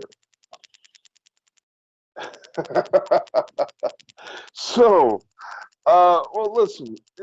Actually, I don't even think that was an episode later. I think that was like 1 or 2 weeks ago. Yeah, Continue. wasn't it? Yeah. Yeah, it was So, just recently. so here we are. Uh, so this is all about. Listen, the baseline here is, if you want to cut away all the fat, cut, strip all the meat down and get down to the bare bones of it. This is all about the elites cementing their place in society. Okay? They can put out as many Frankenstein's monsters as they want to. Nobody's going to pick up their pitchforks and their torches. Because everybody's going to be pussified. Okay? First, they keep us down with the idea, the concept of marriage. Okay? The old ball and chain. Oh, I can't be an activist. Well, that ball and I have chain a. came with. Sorry, I don't want. I want to throw something in that ball. In previous generations, that ball and chain also came with a lot of privileges and a lot of prestige. But continue. Well, In the for, past, for the not now. average for the average peasant, it's the only concern is, oh well, I've got to feed my wife and children. I can't rebel against the system. So now they're destroying the nuclear family because they want to control the children, the next generation, with their uh, political and psychological operations. They have to find a new way to keep the man down. So you're going to have to attack the very nature of a man. And to say that his manhood is evil. To say that masculinity is toxic is no different than saying um, you being Native American toxic, or me being black is toxic. Reverse being white is toxic. You can't change the fact that you're a male. I can't change the fact that I'm a male. Well, a sane person is not going to change their gender. Okay, so new sciences aside, uh, they they are afraid of any kind of revulsion. Okay, you're not you're not going to have a beta male pick up a sniper rifle and take a shot at the president. That's never going to happen. So if we're all beta males, they'll feel a little bit more secure, and they won't have to hide their crimes against humanity so much. They can do everything out in the open. They can feel more like kings and gods, more than criminal warlords to have to be behind closed doors, look over their shoulders all the time. That's what this is all about. Okay? Uh, they don't want anybody that can step up and say, no, what you're doing is wrong, and I stand against you. They don't want a revolution. Listen, if you could line up all the corrupt politicians in a row in front of me and give me a gun, I would execute them all without hesitation, without so much as a thought. My gun would jam for overheating because I'm pulling the trigger so fast. But you're not going to get that out of a beta male. See, anybody who's listening to this, some liberal dork is going to be like, oh my God, you hear what he just said? That's so toxic. He wants to kill people. Listen, swat at the flies, omit disgust. Sometimes you got to do what you got to do. And they don't want us to be man enough to do what we have to do. So we got to fight against that mental psyop to destroy your very manhood. Because this isn't about toxic masculinity. This is about manhood. They would rather us chop off our penises, invert them into pocket vaginas, and put on Call dresses. for what it is. Pocket pussy.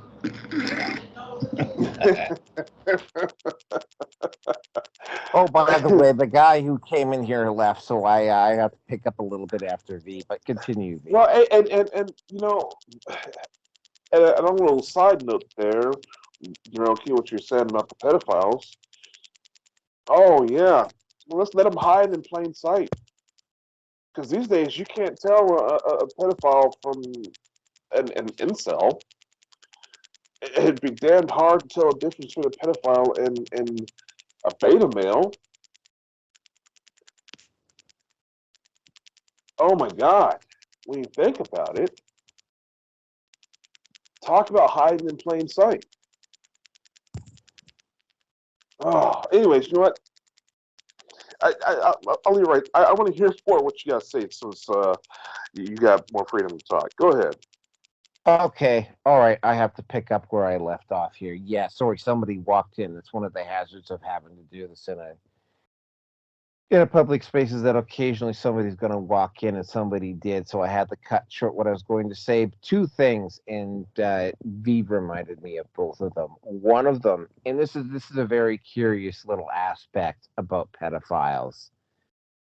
When they started asking how pedophiles target people, they either use deception, or what they do is they will try to pick And this is really specifically because remember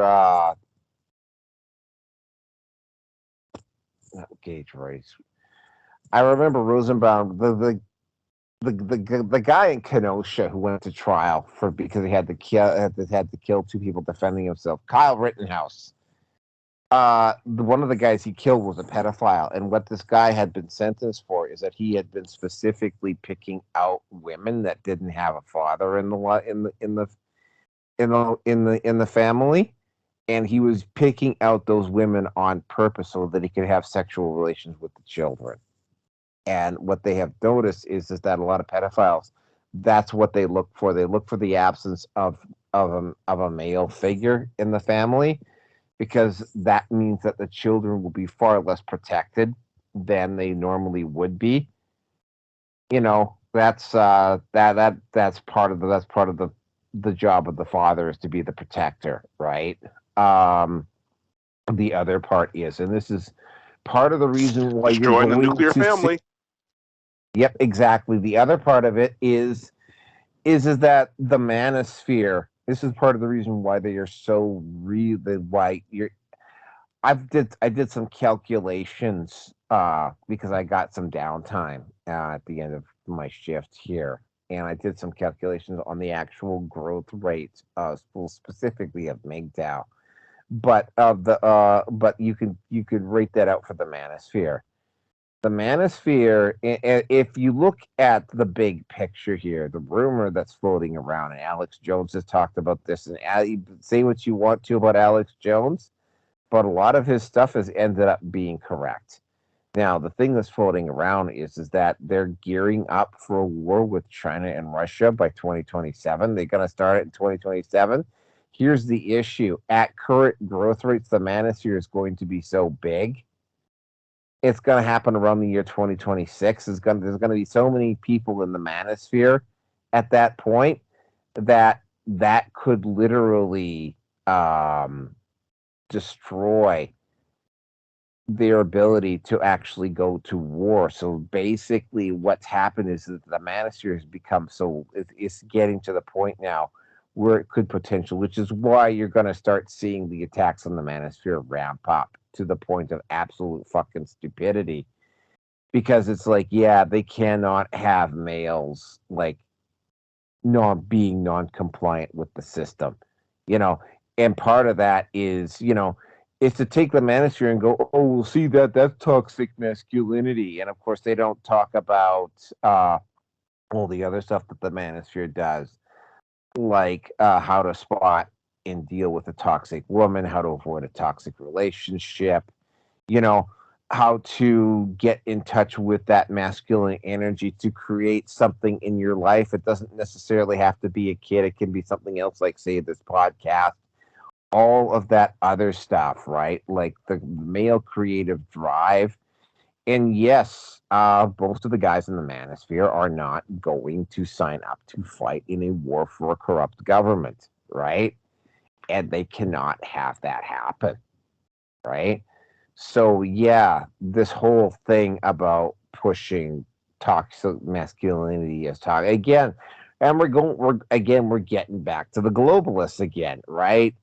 Which group is the one? Like, I mean, you don't expect women to be leading a revolution for the most part. There's been a couple of exceptions over the years, Boudica being one of them, but for the most part, most revolutions and most revolts start from a male source, and because the men are the ones that are out there seeing what's going on in the world, we're supposed to females are more concerned about security, right?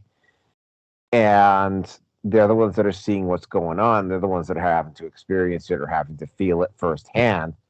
So yeah, they're the gender that's most likely to rebel, right? And if they're just trying to separate males from their own power, their own internal power, and make them ashamed of that, which is what this whole thing is about, you know, then they potentially slowed it down. The irony is, though, is that, and again, they did not take this into calculation is that they did not realize, and because Rierson is currently father to a teenager, and I mean, you get pushback from teenagers. Teenagers do not always don't accept the thing. They push back against the establishment, and the establishment right now is currently telling teenage boys that they're fucking toxic and bad, right? And it's like,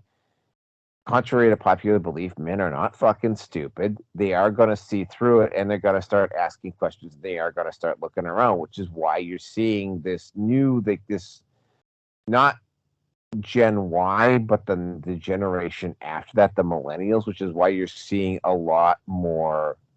You're seeing a lot more You're seeing extremes in millennials. You'll see the ones that are like. You'll see those boys that are like completely fucking feminized and wearing dresses and walking down the street.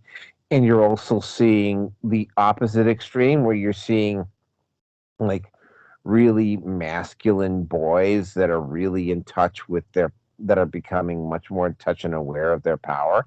So yeah, it's not yet. It is and it isn't, because it's creating a lot of boys that are like looking around for options.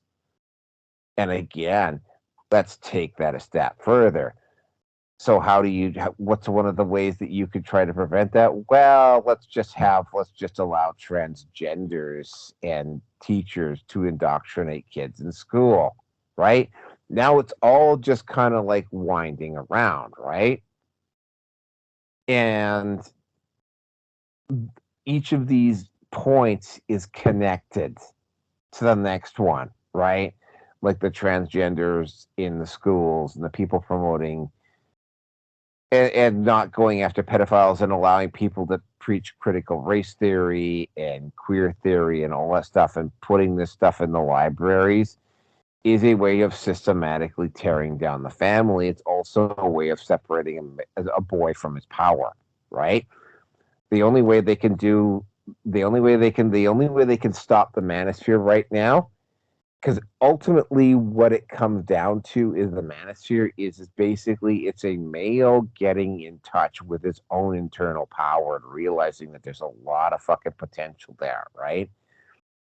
And they cannot have, and when males are doing that, especially if they're free thinking males, right, they're gonna figure out that the system is corrupt as fuck, right? And they are not going to want to participate in the system, or if they want to get a wife and kids, they're going to be taking precautions, and they're going to be a lot more careful around women.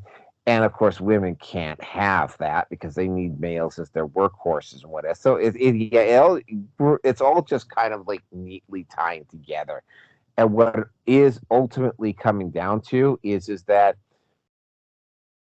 they're attempting to control the information more and more tightly. And to quote Princess Leia, the more you tighten your grip, the more systems slip through your fingers. And it's just like, I mean, like, it's like, like I'm encountering more and more like guys in their late teens that seem to be more self-aware of what's going on than I'm seeing fucking boomers do it. And that's I don't even want to get into that, but I mean, what really disgusts me about this is it's sort of like, that this is directly coming from Trudeau. Like Trudeau likely gave his blessing for this little fucking operation that they're doing, right? I had not seen the words toxic masculinity used on public television, like on open air TV, until I saw that episode that night. It's and of course, right? It's always the male. It's never the female, right? They never talk about the female teachers having sex with their students. It's always the fucking males, right? It's always the man's fault, blah, blah, blah. And it's like, yeah. And it's like, they have to separate a male from his power, and they have to undermine the family, and they cannot have males and by the way, the numbers of men that are going to potentially be in the manosphere by say 20 by the end by the end of the decade, like the manosphere will actually have more adherents in it than feminism does at current growth rates, which means that the state will not have enough willing, obedient slaves to go and pick up the guns and fight their wars for them or to man the machines, etc. So they have to do something about it. And yeah, it's gonna get potentially ugly. Which the next president, for instance, regardless of whether it's Trump or Biden, they are going to have to deal with this. And if they deal with this the incorrect way, society is not going to survive. And with that, I'm going to turn it over to Rearson. Damn it. D, I fucking hate you sometimes, man. I love you, but I fucking hate you for this one because that's where I was going to go. Hockey. God, I mean, not to say that women can't play hockey, but again, male hockey, female hockey, NBA, WNBA. Who fucking cares about the goddamn fucking female sports? Because it's not interesting. It's not riveting. It doesn't drive you. I mean, I'll have you know they had tens of people, tens, showing up for the Women's World Cup in soccer. Continue. Well, and listen, let's let women do what they're good at, okay? I mean, on your knees, suck your dick. Well, you know, I like the curling, women's curling. You know, they're good with that broom. Figure skating. Figure skating, I love it. Tennis, golf, only because I can see a nice set of legs. That's it. The volleyball. My goodness, those Lord shorts. knows I am not going to be watching those fucking land whales try to hit that fucking ball, and you just see. Oh, you don't like Paige Spiranek? Oh, how dare you? Oh, come on. How about the roller derby girls? Come on. I dare. Okay, just because you would tap that doesn't mean the most of the world will. And given some of the pictures you've posted up, hey, I like junk in the trunk. if she won't say no, you'll go there for the most part. Okay, that's fine. Whatever works. Pushing for the pushing. Whatever works. Anyway, so we've got a policy of toxic masculinity from a very toxic administration within Canada. Is that not the pot calling the kettle fucking black? Not to say Negro, I'm just saying the actual fucking color, you know. I mean, fuck. It's... Whoa! Yeah, I went there. I know. You know this. Whoa, slow down there. Okay. Like I said before about Trudeau being the fucking bar whore. Come on in, boys. We'll I won't say no, you know, just fucking opening up the junk. Whether that's his ass or the proverbial or the figurative plastic pussy or pocket pussy, whatever, doesn't matter. Yeah, come on in. I won't say no. And I mean, come in. Anyway, whatever. So, what is this going to do for fucking hockey? I mean, hockey is a mainstay of Canadian culture. It's wintertime. What else are we going to fucking do? Well, I mean, you know, outside of the joke of, you know, what do the French Canadians do at hockey, doggy style? It's because they're going to watch the hockey game. Yeah, I went there too. Don't fucking care. But does this mean the NHL is going to ban fighting? Are they? Well, actually, no. That's where it's already starting as it was, because we did talk about this in the QHL, if I remember correctly, is that they're getting rid of fighting. So this is going to be probably this is going to be the beginning, if they're going to pull this off, of hockey just being basically a non-contact sport. And you know what? It's going to be boring. Absolutely boring. What's next? Boxing? What's boxing turned into? Like a fucking bitch slap match? You know? Well, if they make it boring, well, then you might as well be watching, the Bitch slapping? WNBA. The BSFC, the Bitch Slap Fight Federation.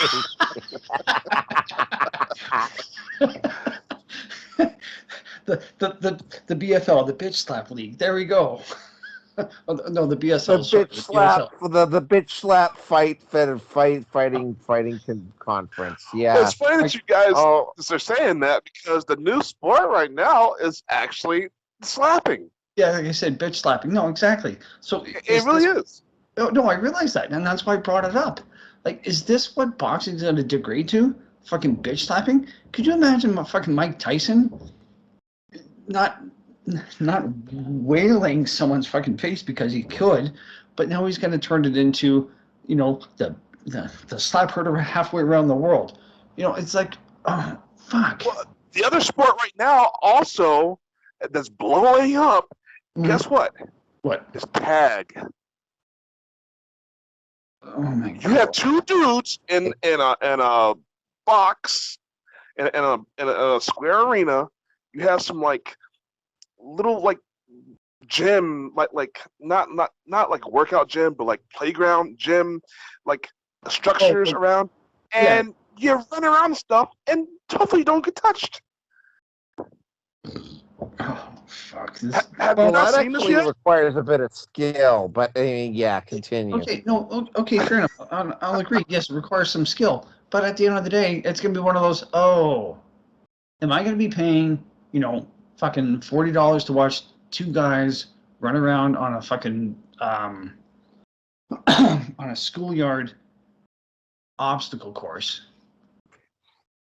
Tag, you're it. Tag, you're it. Tag, you're it. Fuck no. Fuck no. There's nothing. Okay, I left that shit when I stopped at elementary school.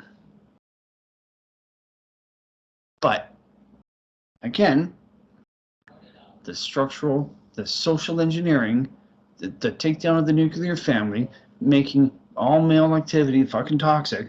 Well, we have to supplement with something. Yeah, you're right. We got to entertain the man. We have to entertain the players with something. Hey, let's push tag. Well, you know what takes a lot of skill? Stroking the shaft and cradling the balls. Yeah, That's what Orange pretty much every male has that natural ability. Oh, let's not get into Pornhub because there's another topic for you, Naroki, but we'll leave that one alone for now. Oh, Pornhub is on the agenda for next week. Okay, sorry, I thought I saw it somewhere I couldn't remember. Anyway, so again, at the end of the day, this is just one of those.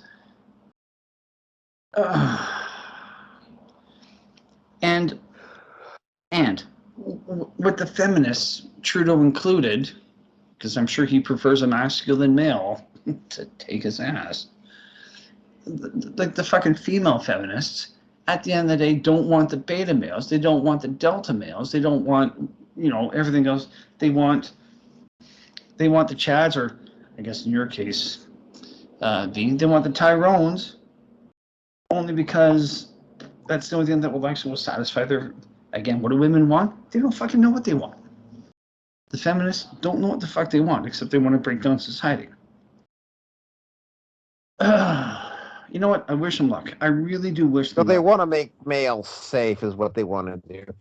I've actually weighed this out, like maybe at the next Burning Man or something like that. I bring a whole bunch of.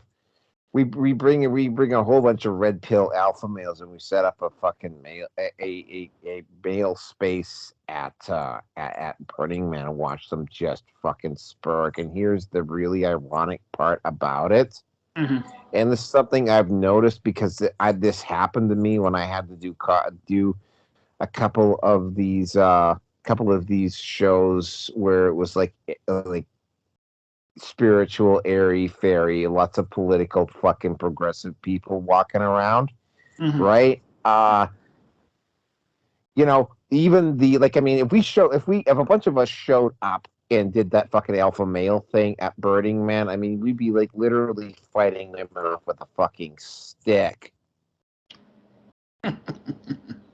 Yeah, well, Even they're like the feminists would be whining and bitching about us being there, and then going back to their tents and masturbating to us, and the other women would be like finding convenient excuses to go over to the fucking male space tent because all the fucking really good, like red-blooded, most of the really good red-blooded males would be at this space. But continue. so you're talking about the whole thing of the men versus women with Bear Grylls, and the fucking females crashed and burned because they can't fucking decide on anything because they have no fucking structure. Pretty Oh, much, yeah. did I say that out loud? Yeah, I mean, if you're gonna do that, fucking include me in that because I'm sure at some point I'm gonna acquire some skills anyway, and it's gonna be like, well, he knows what the fuck he's doing. I'm just about as useful as tits on the bull. Well, the bull can have my tits or whatever. So fuck whatever. It's the reason why that male sports is predominantly money generating is because it is testosterone. It is competition. It's fuck. Bill Burr basically had said this so well. He was bitching about the Favorite WNBA. comedian. Yep. The white guy, and he's got a black wife. The white guy with the black wife. He was in The Mandalorian season 1 and season 2. And I hated this character because he did such a good job of putting it out.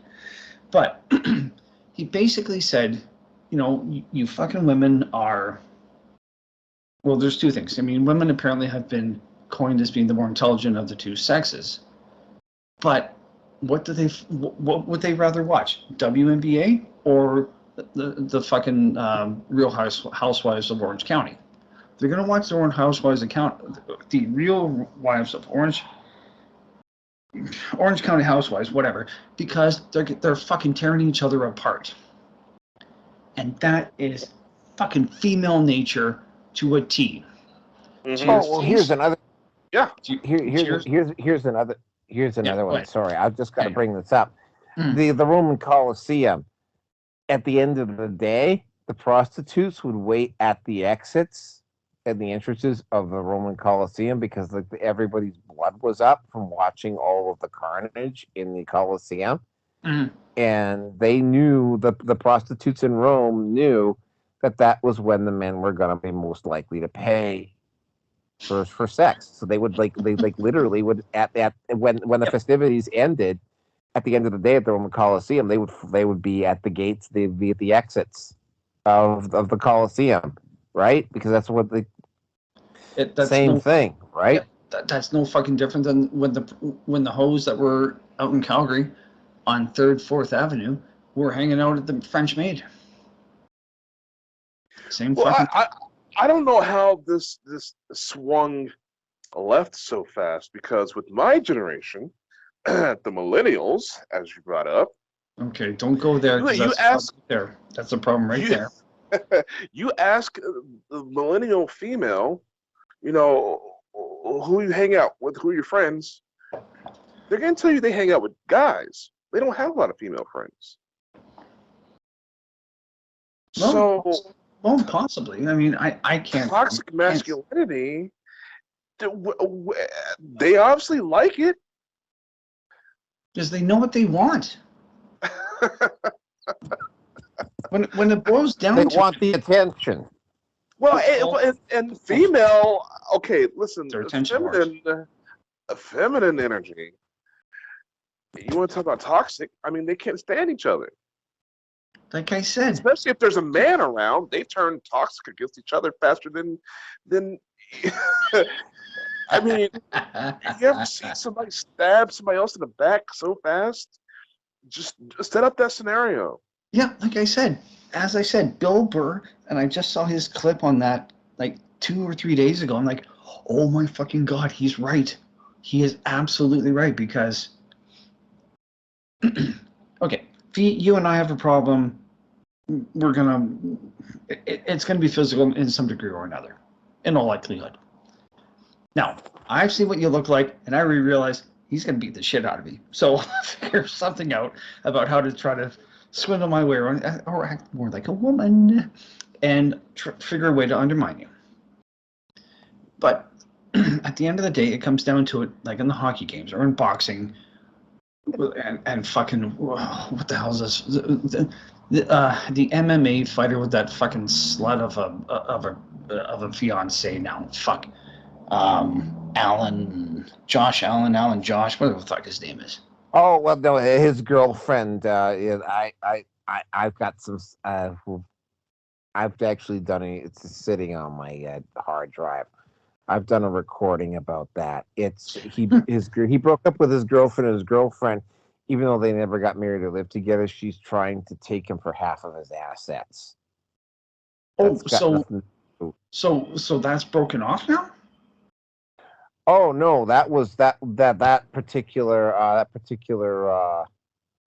that was the particular fighter, that the MMA fighter in New Zealand. That's what that was about. I don't know about this other one now. You're gonna have to bring me up to speed on that. Well, basically, she's a Danish fucking whore. She's been with Elon Musk and DiCaprio and. Oh my God, her, yeah. Yeah, she's married to Logan Paul. Yeah. Oh my God, Logan. They're not married yet, I think. He's engaged. Oh yeah, they're engaged, and it turns out that she's slut. Let's call her for what she is. She's a slut. Well, okay. Here's the thing about. But continue on. I got one other point to make, and then we really got to move on because we still got one more topic to cover. So, like I said, at the end of the day, this is probably the most toxic, quote, masculine administration that the civilized world has ever seen. Calling out toxic masculinity in sports, and I'm just thinking to myself, what the fuck could go wrong? Like, really, what the fuck could go wrong? So, this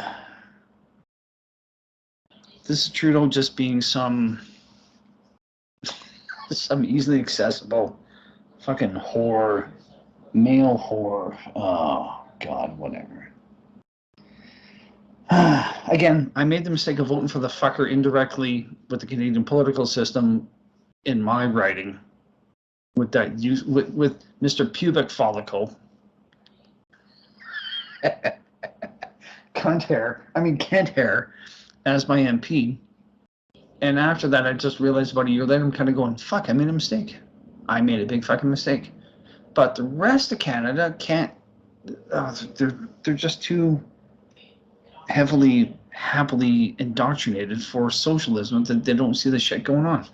And again, my father he votes NDP typically provincially, and he'll vote Liberal federally. So my father is part of the fucking problem with what's going on. But anyway, I'll leave it at that. Let's hear what okay, continue with your. All right, yeah, I'm gonna have to wrap because we have got one more topic, and well, I mean, we've got lots of time still before I have to get to work, but I have to get dressed and shit. So, not that I'm doing this naked. I have to get dressed into my work clothes. Get your mind out of the gutter. No, it is not a gimp suit either. That's my mind was not in the gutter when it comes to you, but okay. But yeah, no, that would be Steve's new pending podcast, Gimp Suit Steve, on Sunday. But fuck you.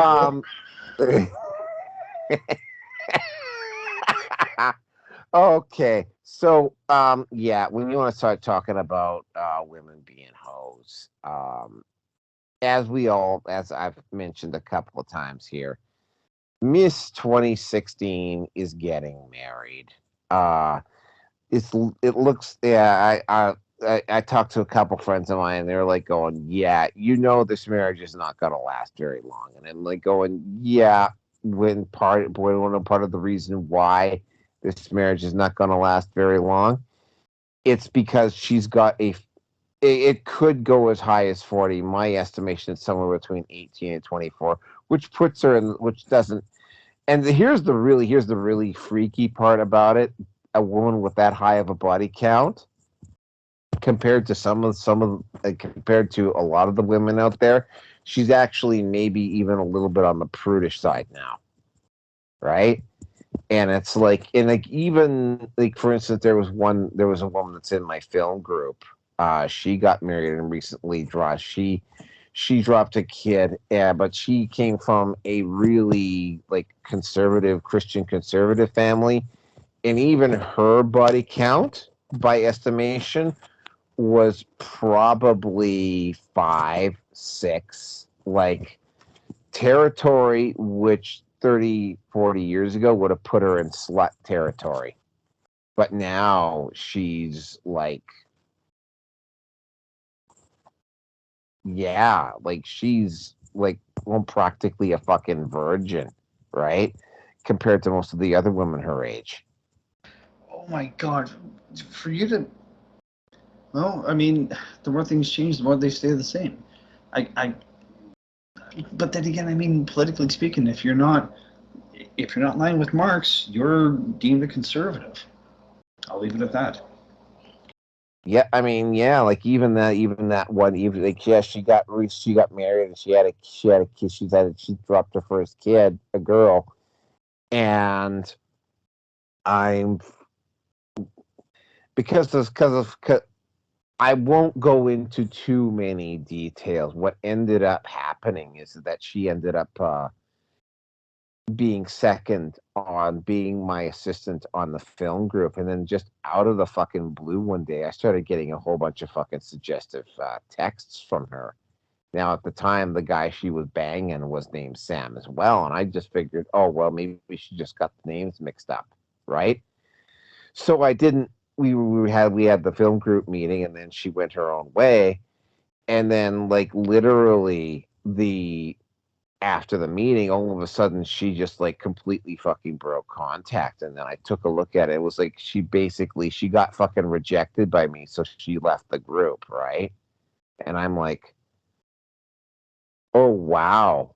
So I mean, even the ones, even like the really like Christian conservative ones, I mean, even a lot of those women have body counts now that would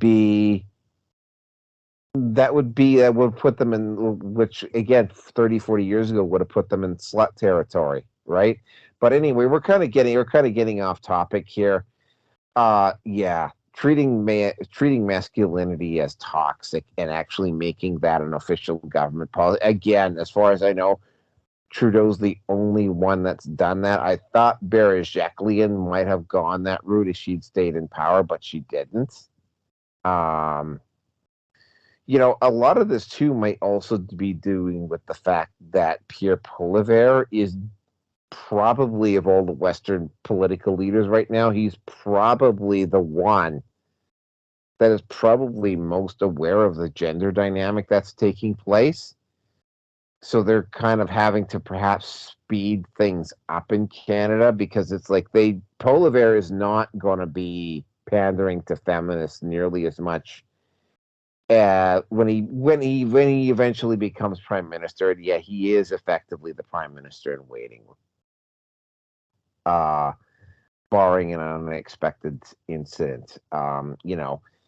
You're gonna start. He's fully aware, because I mean he would not have put the MGTOW tag in his fucking YouTube feed if he wasn't, that the gender dynamic really badly needs to get fixed, and it has to get fixed in a hurry, because if it doesn't get fixed in a hurry, like the society itself is going to collapse. But anyway, does anybody else have anything more to say? Because we still got one more topic here. Going once, going twice, 3 times, sold. Okay. The last topic. And oh my God, yes, what a perfect way to take this show out. Bethesda Games, the people who brought you Fallout, came out with this new game called Starfield. Now, the game itself is kind of like they didn't develop it enough. There's issues with the game itself, but what really caused the issue, and this is no fucking word of a lie, they allowed you the option of putting pronouns in your fucking bio during the game. Yeah, I wish I was making that up, but that is exactly what happened, right? They allowed and of course, right once it got spotted, everybody, the ghost of Gamergate came back, and of course, there's a couple of creators who started going on who literally went on and on and on and on about, oh, what's the big deal? Pronouns are no big deal, but except of course they said it so much that it became very obvious that it was a big deal to them, and it got pointed out, and that just started the cycle. Well, one of the things that happened is there was an app developer on Steam who came up with an app that blocked the pronoun option on the game Starfield. Starfield, instead of just kind of like leaving it alone, right? Starfield intervened and they blocked the account of the guy and they had that app removed from the game, which only accelerated the issue. Uh, so again, right, if they had just simply left it alone, there would have been a bit of a bit of a kerfuffle about it, and it would have disappeared. Instead, what they've done is that they have completely like all of those Gamergate content creators from the mid 2010s are suddenly having a second life now because a game went and reacted to something that they shouldn't have, and they just made a bad situation even worse. So even though Starfield itself is apparently not a bad game, again, I like Fallout Las Vegas. Unfortunately, or the whole Fallout series. The only thing about me and those games is that I'm not a really big fan of like those first person shooter games. Like I'm not really into them very much. I'm more into games like Civ and so on and so forth. The issue is that because they did this, they took an issue that really shouldn't have been all that big and they made it even bigger, right? So now you've got all these people who, ironically enough, keep bitching about how, oh, what's the big deal? It's just a name, but unfortunately, they've said it so much now that they've made it very obvious that it is important to them, right? And it's like if they had just simply said, and just let the app kick in and let the people who didn't want to have to see fucking pronouns in their game have their way, this wouldn't have happened. And it's just and I mean, and what's going on now is that you're seeing review brigading taking place for Starfield, which is on. I mean, again, the game itself isn't perfect, but apparently it is okay to play. But I mean, it's not. The whole situation is not particular. I mean, because they overreacted, right? They started a whole melodrama that didn't need to take place, and because they did it, and the way it got handled, it got blown up. And it's like I said, the ghost of Gamergate came back for this particular issue, and it's like, yeah, you were told. You were told this was what was going to happen, but yeah. What can I say, right? Bethesda is a AAA game developer. You kind of expect this out of AAA game developers at this point. They do it even though they damn well know that inserting woke shit in, like, of all the areas that held the line against wokeism, it was video gamers that did it first, which is why the far left just never got over Gamergate, because it wasn't the jocks, it wasn't the intellectuals, it wasn't the scientists, it wasn't the working people, it was the fucking geeks that fucking decided, and the nerds that said, fuck you, enough is enough. And they actually were able to prevent the woke crowd. Well, the woke crowd was able to take over the big game, the AAA game sectors, but they weren't able to completely control the gaming arena. And as a result, right, it's the least PC and it's the least woke of the entertainment fields. And with that, I'm going to turn it over to V.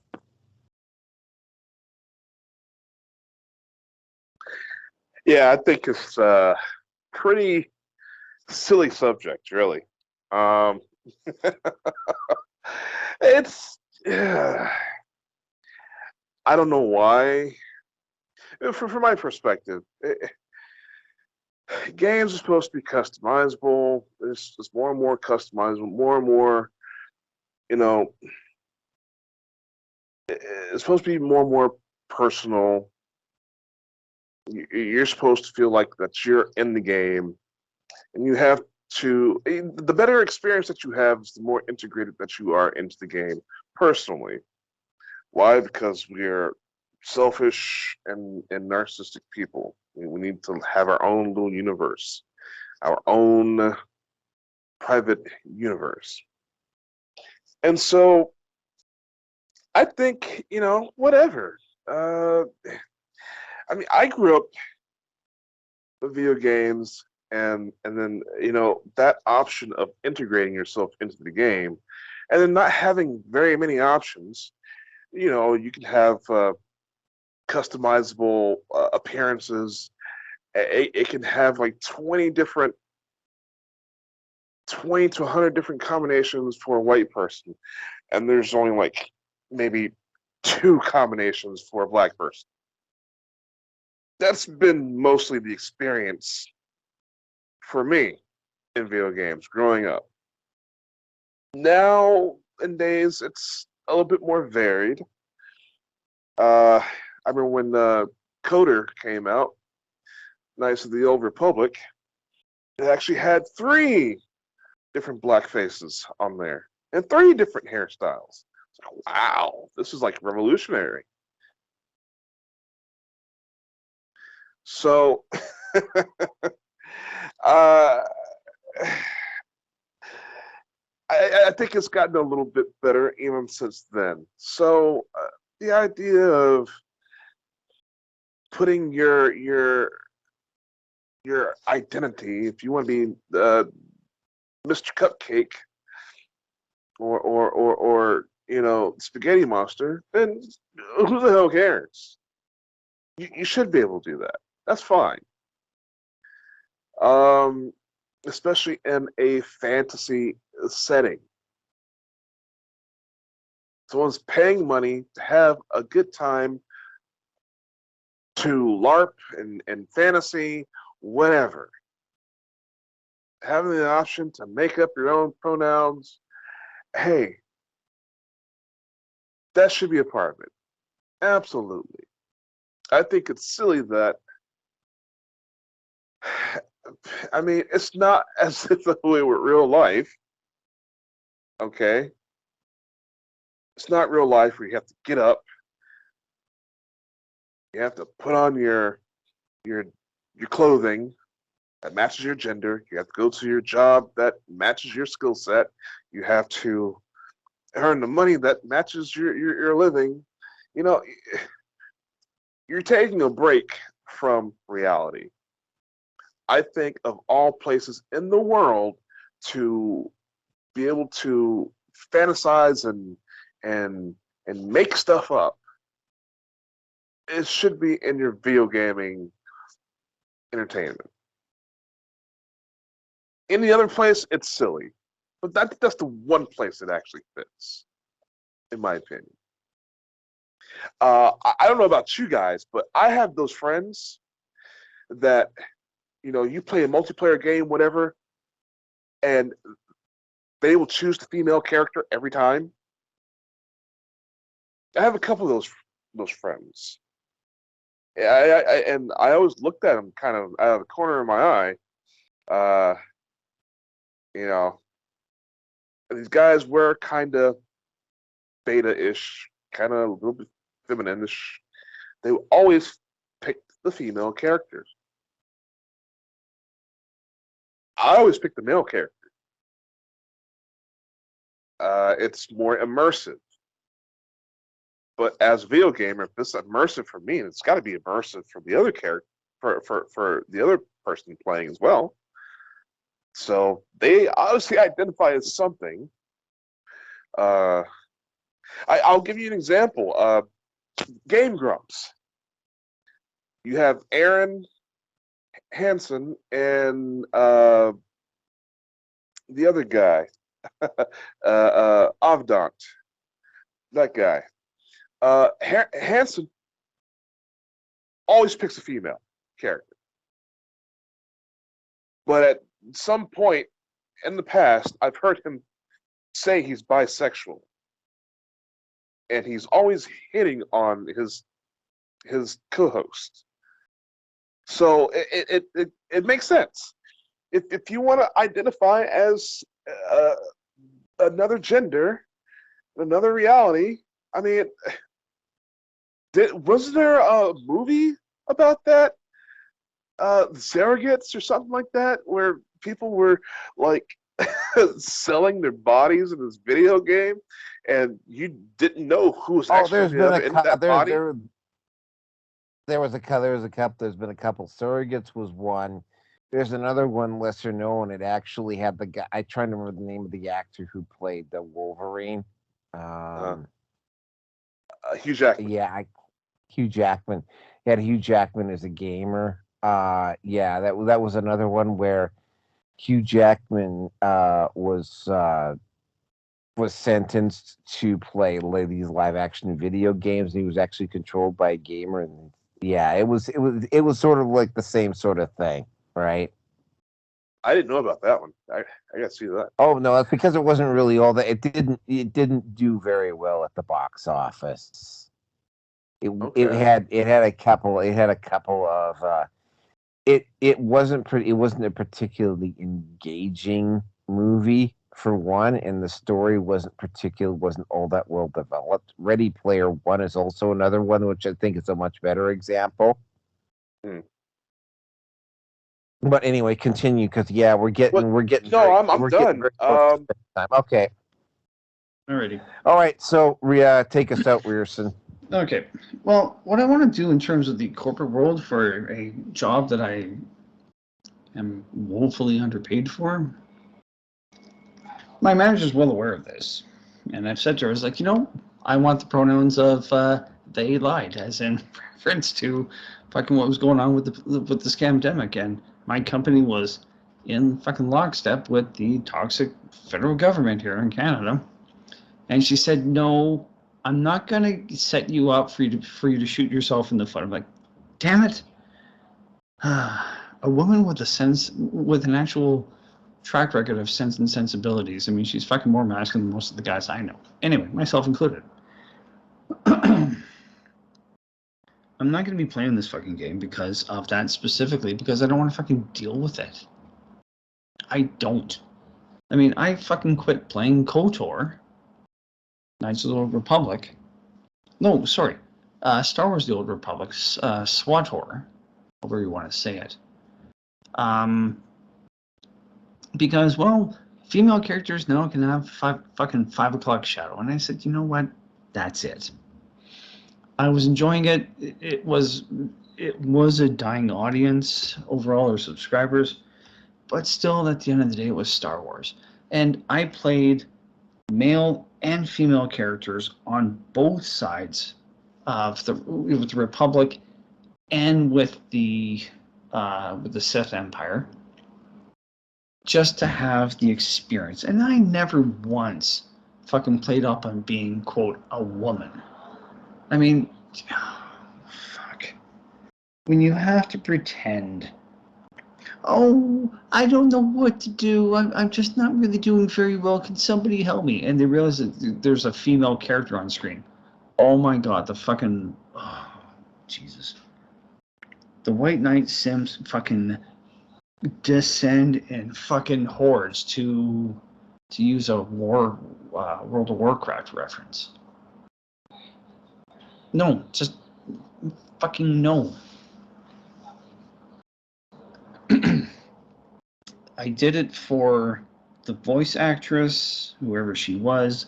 I did it for the storyline, just to at least play a more traditional female role. And Star Wars really, and Old Republic really went off on the fucking deep end.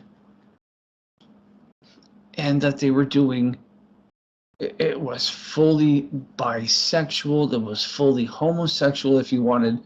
And I stuck to what I wanted to deal with, which is a, male, female, female, male storyline, romantic interest, outcome, whatever. But this, I have to pick my pronouns. Sure, like I said, I'll pick my pronouns. They lied. Fucking deal with it. I mean, the guy, the British guy that went fucking on and on and on about all of this. Again, he's in the WDW Pro circle, so I was already used to his opinions already as it was. I laughed my fucking ass off because, you know what? Someone has to fucking say it. And if it wouldn't be him, it'd be somebody else, and maybe me, but, I'm really nobody. Not that I would even bother with signing for most modern games anyway, because there's too much fucking shit going on.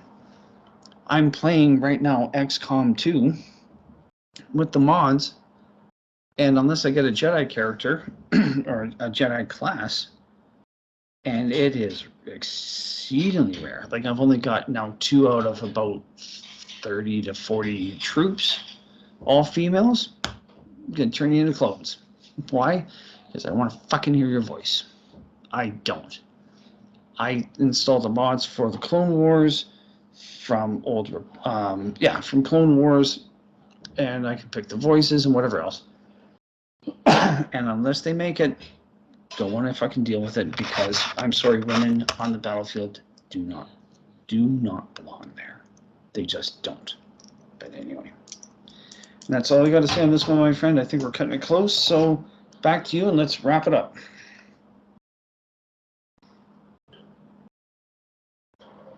So, yeah, I think we are done this week. But what are you trying to do? I'm talking as fast as humanly possible to end this show. That's it for tonight, folks. Don't forget to order your Orange Man Bad Hand Balm, and also don't forget to. What was that other topic? What was that other? Oh yeah. Stinking ass drunk malt liquor. Yeah. Get the stinking ass drunk Billy Gates stinking ass drunk malt liquor. Yeah, twice the smash, half the hangover. That's it for tonight, folks. We will see you again. Just reminding everybody that. Oh yes, by the way, I am fully caught up on my uploading, like everywhere at the moment. With the Red Pill Nations, I've got some independent content I'm going to actually start uploading now. I'm going to try to get this new show done as quickly as humanly possible. Patreon, Red Pill Nation. Patreon, Naroki 5. Subscribe, start Red Pill Nation. We will see you on the next one. Thank you, everybody. And we haven't really got time to chat right now because I got to do a couple things here. I got at least one more thing I got to do before I go to work, and I have to be at work in 8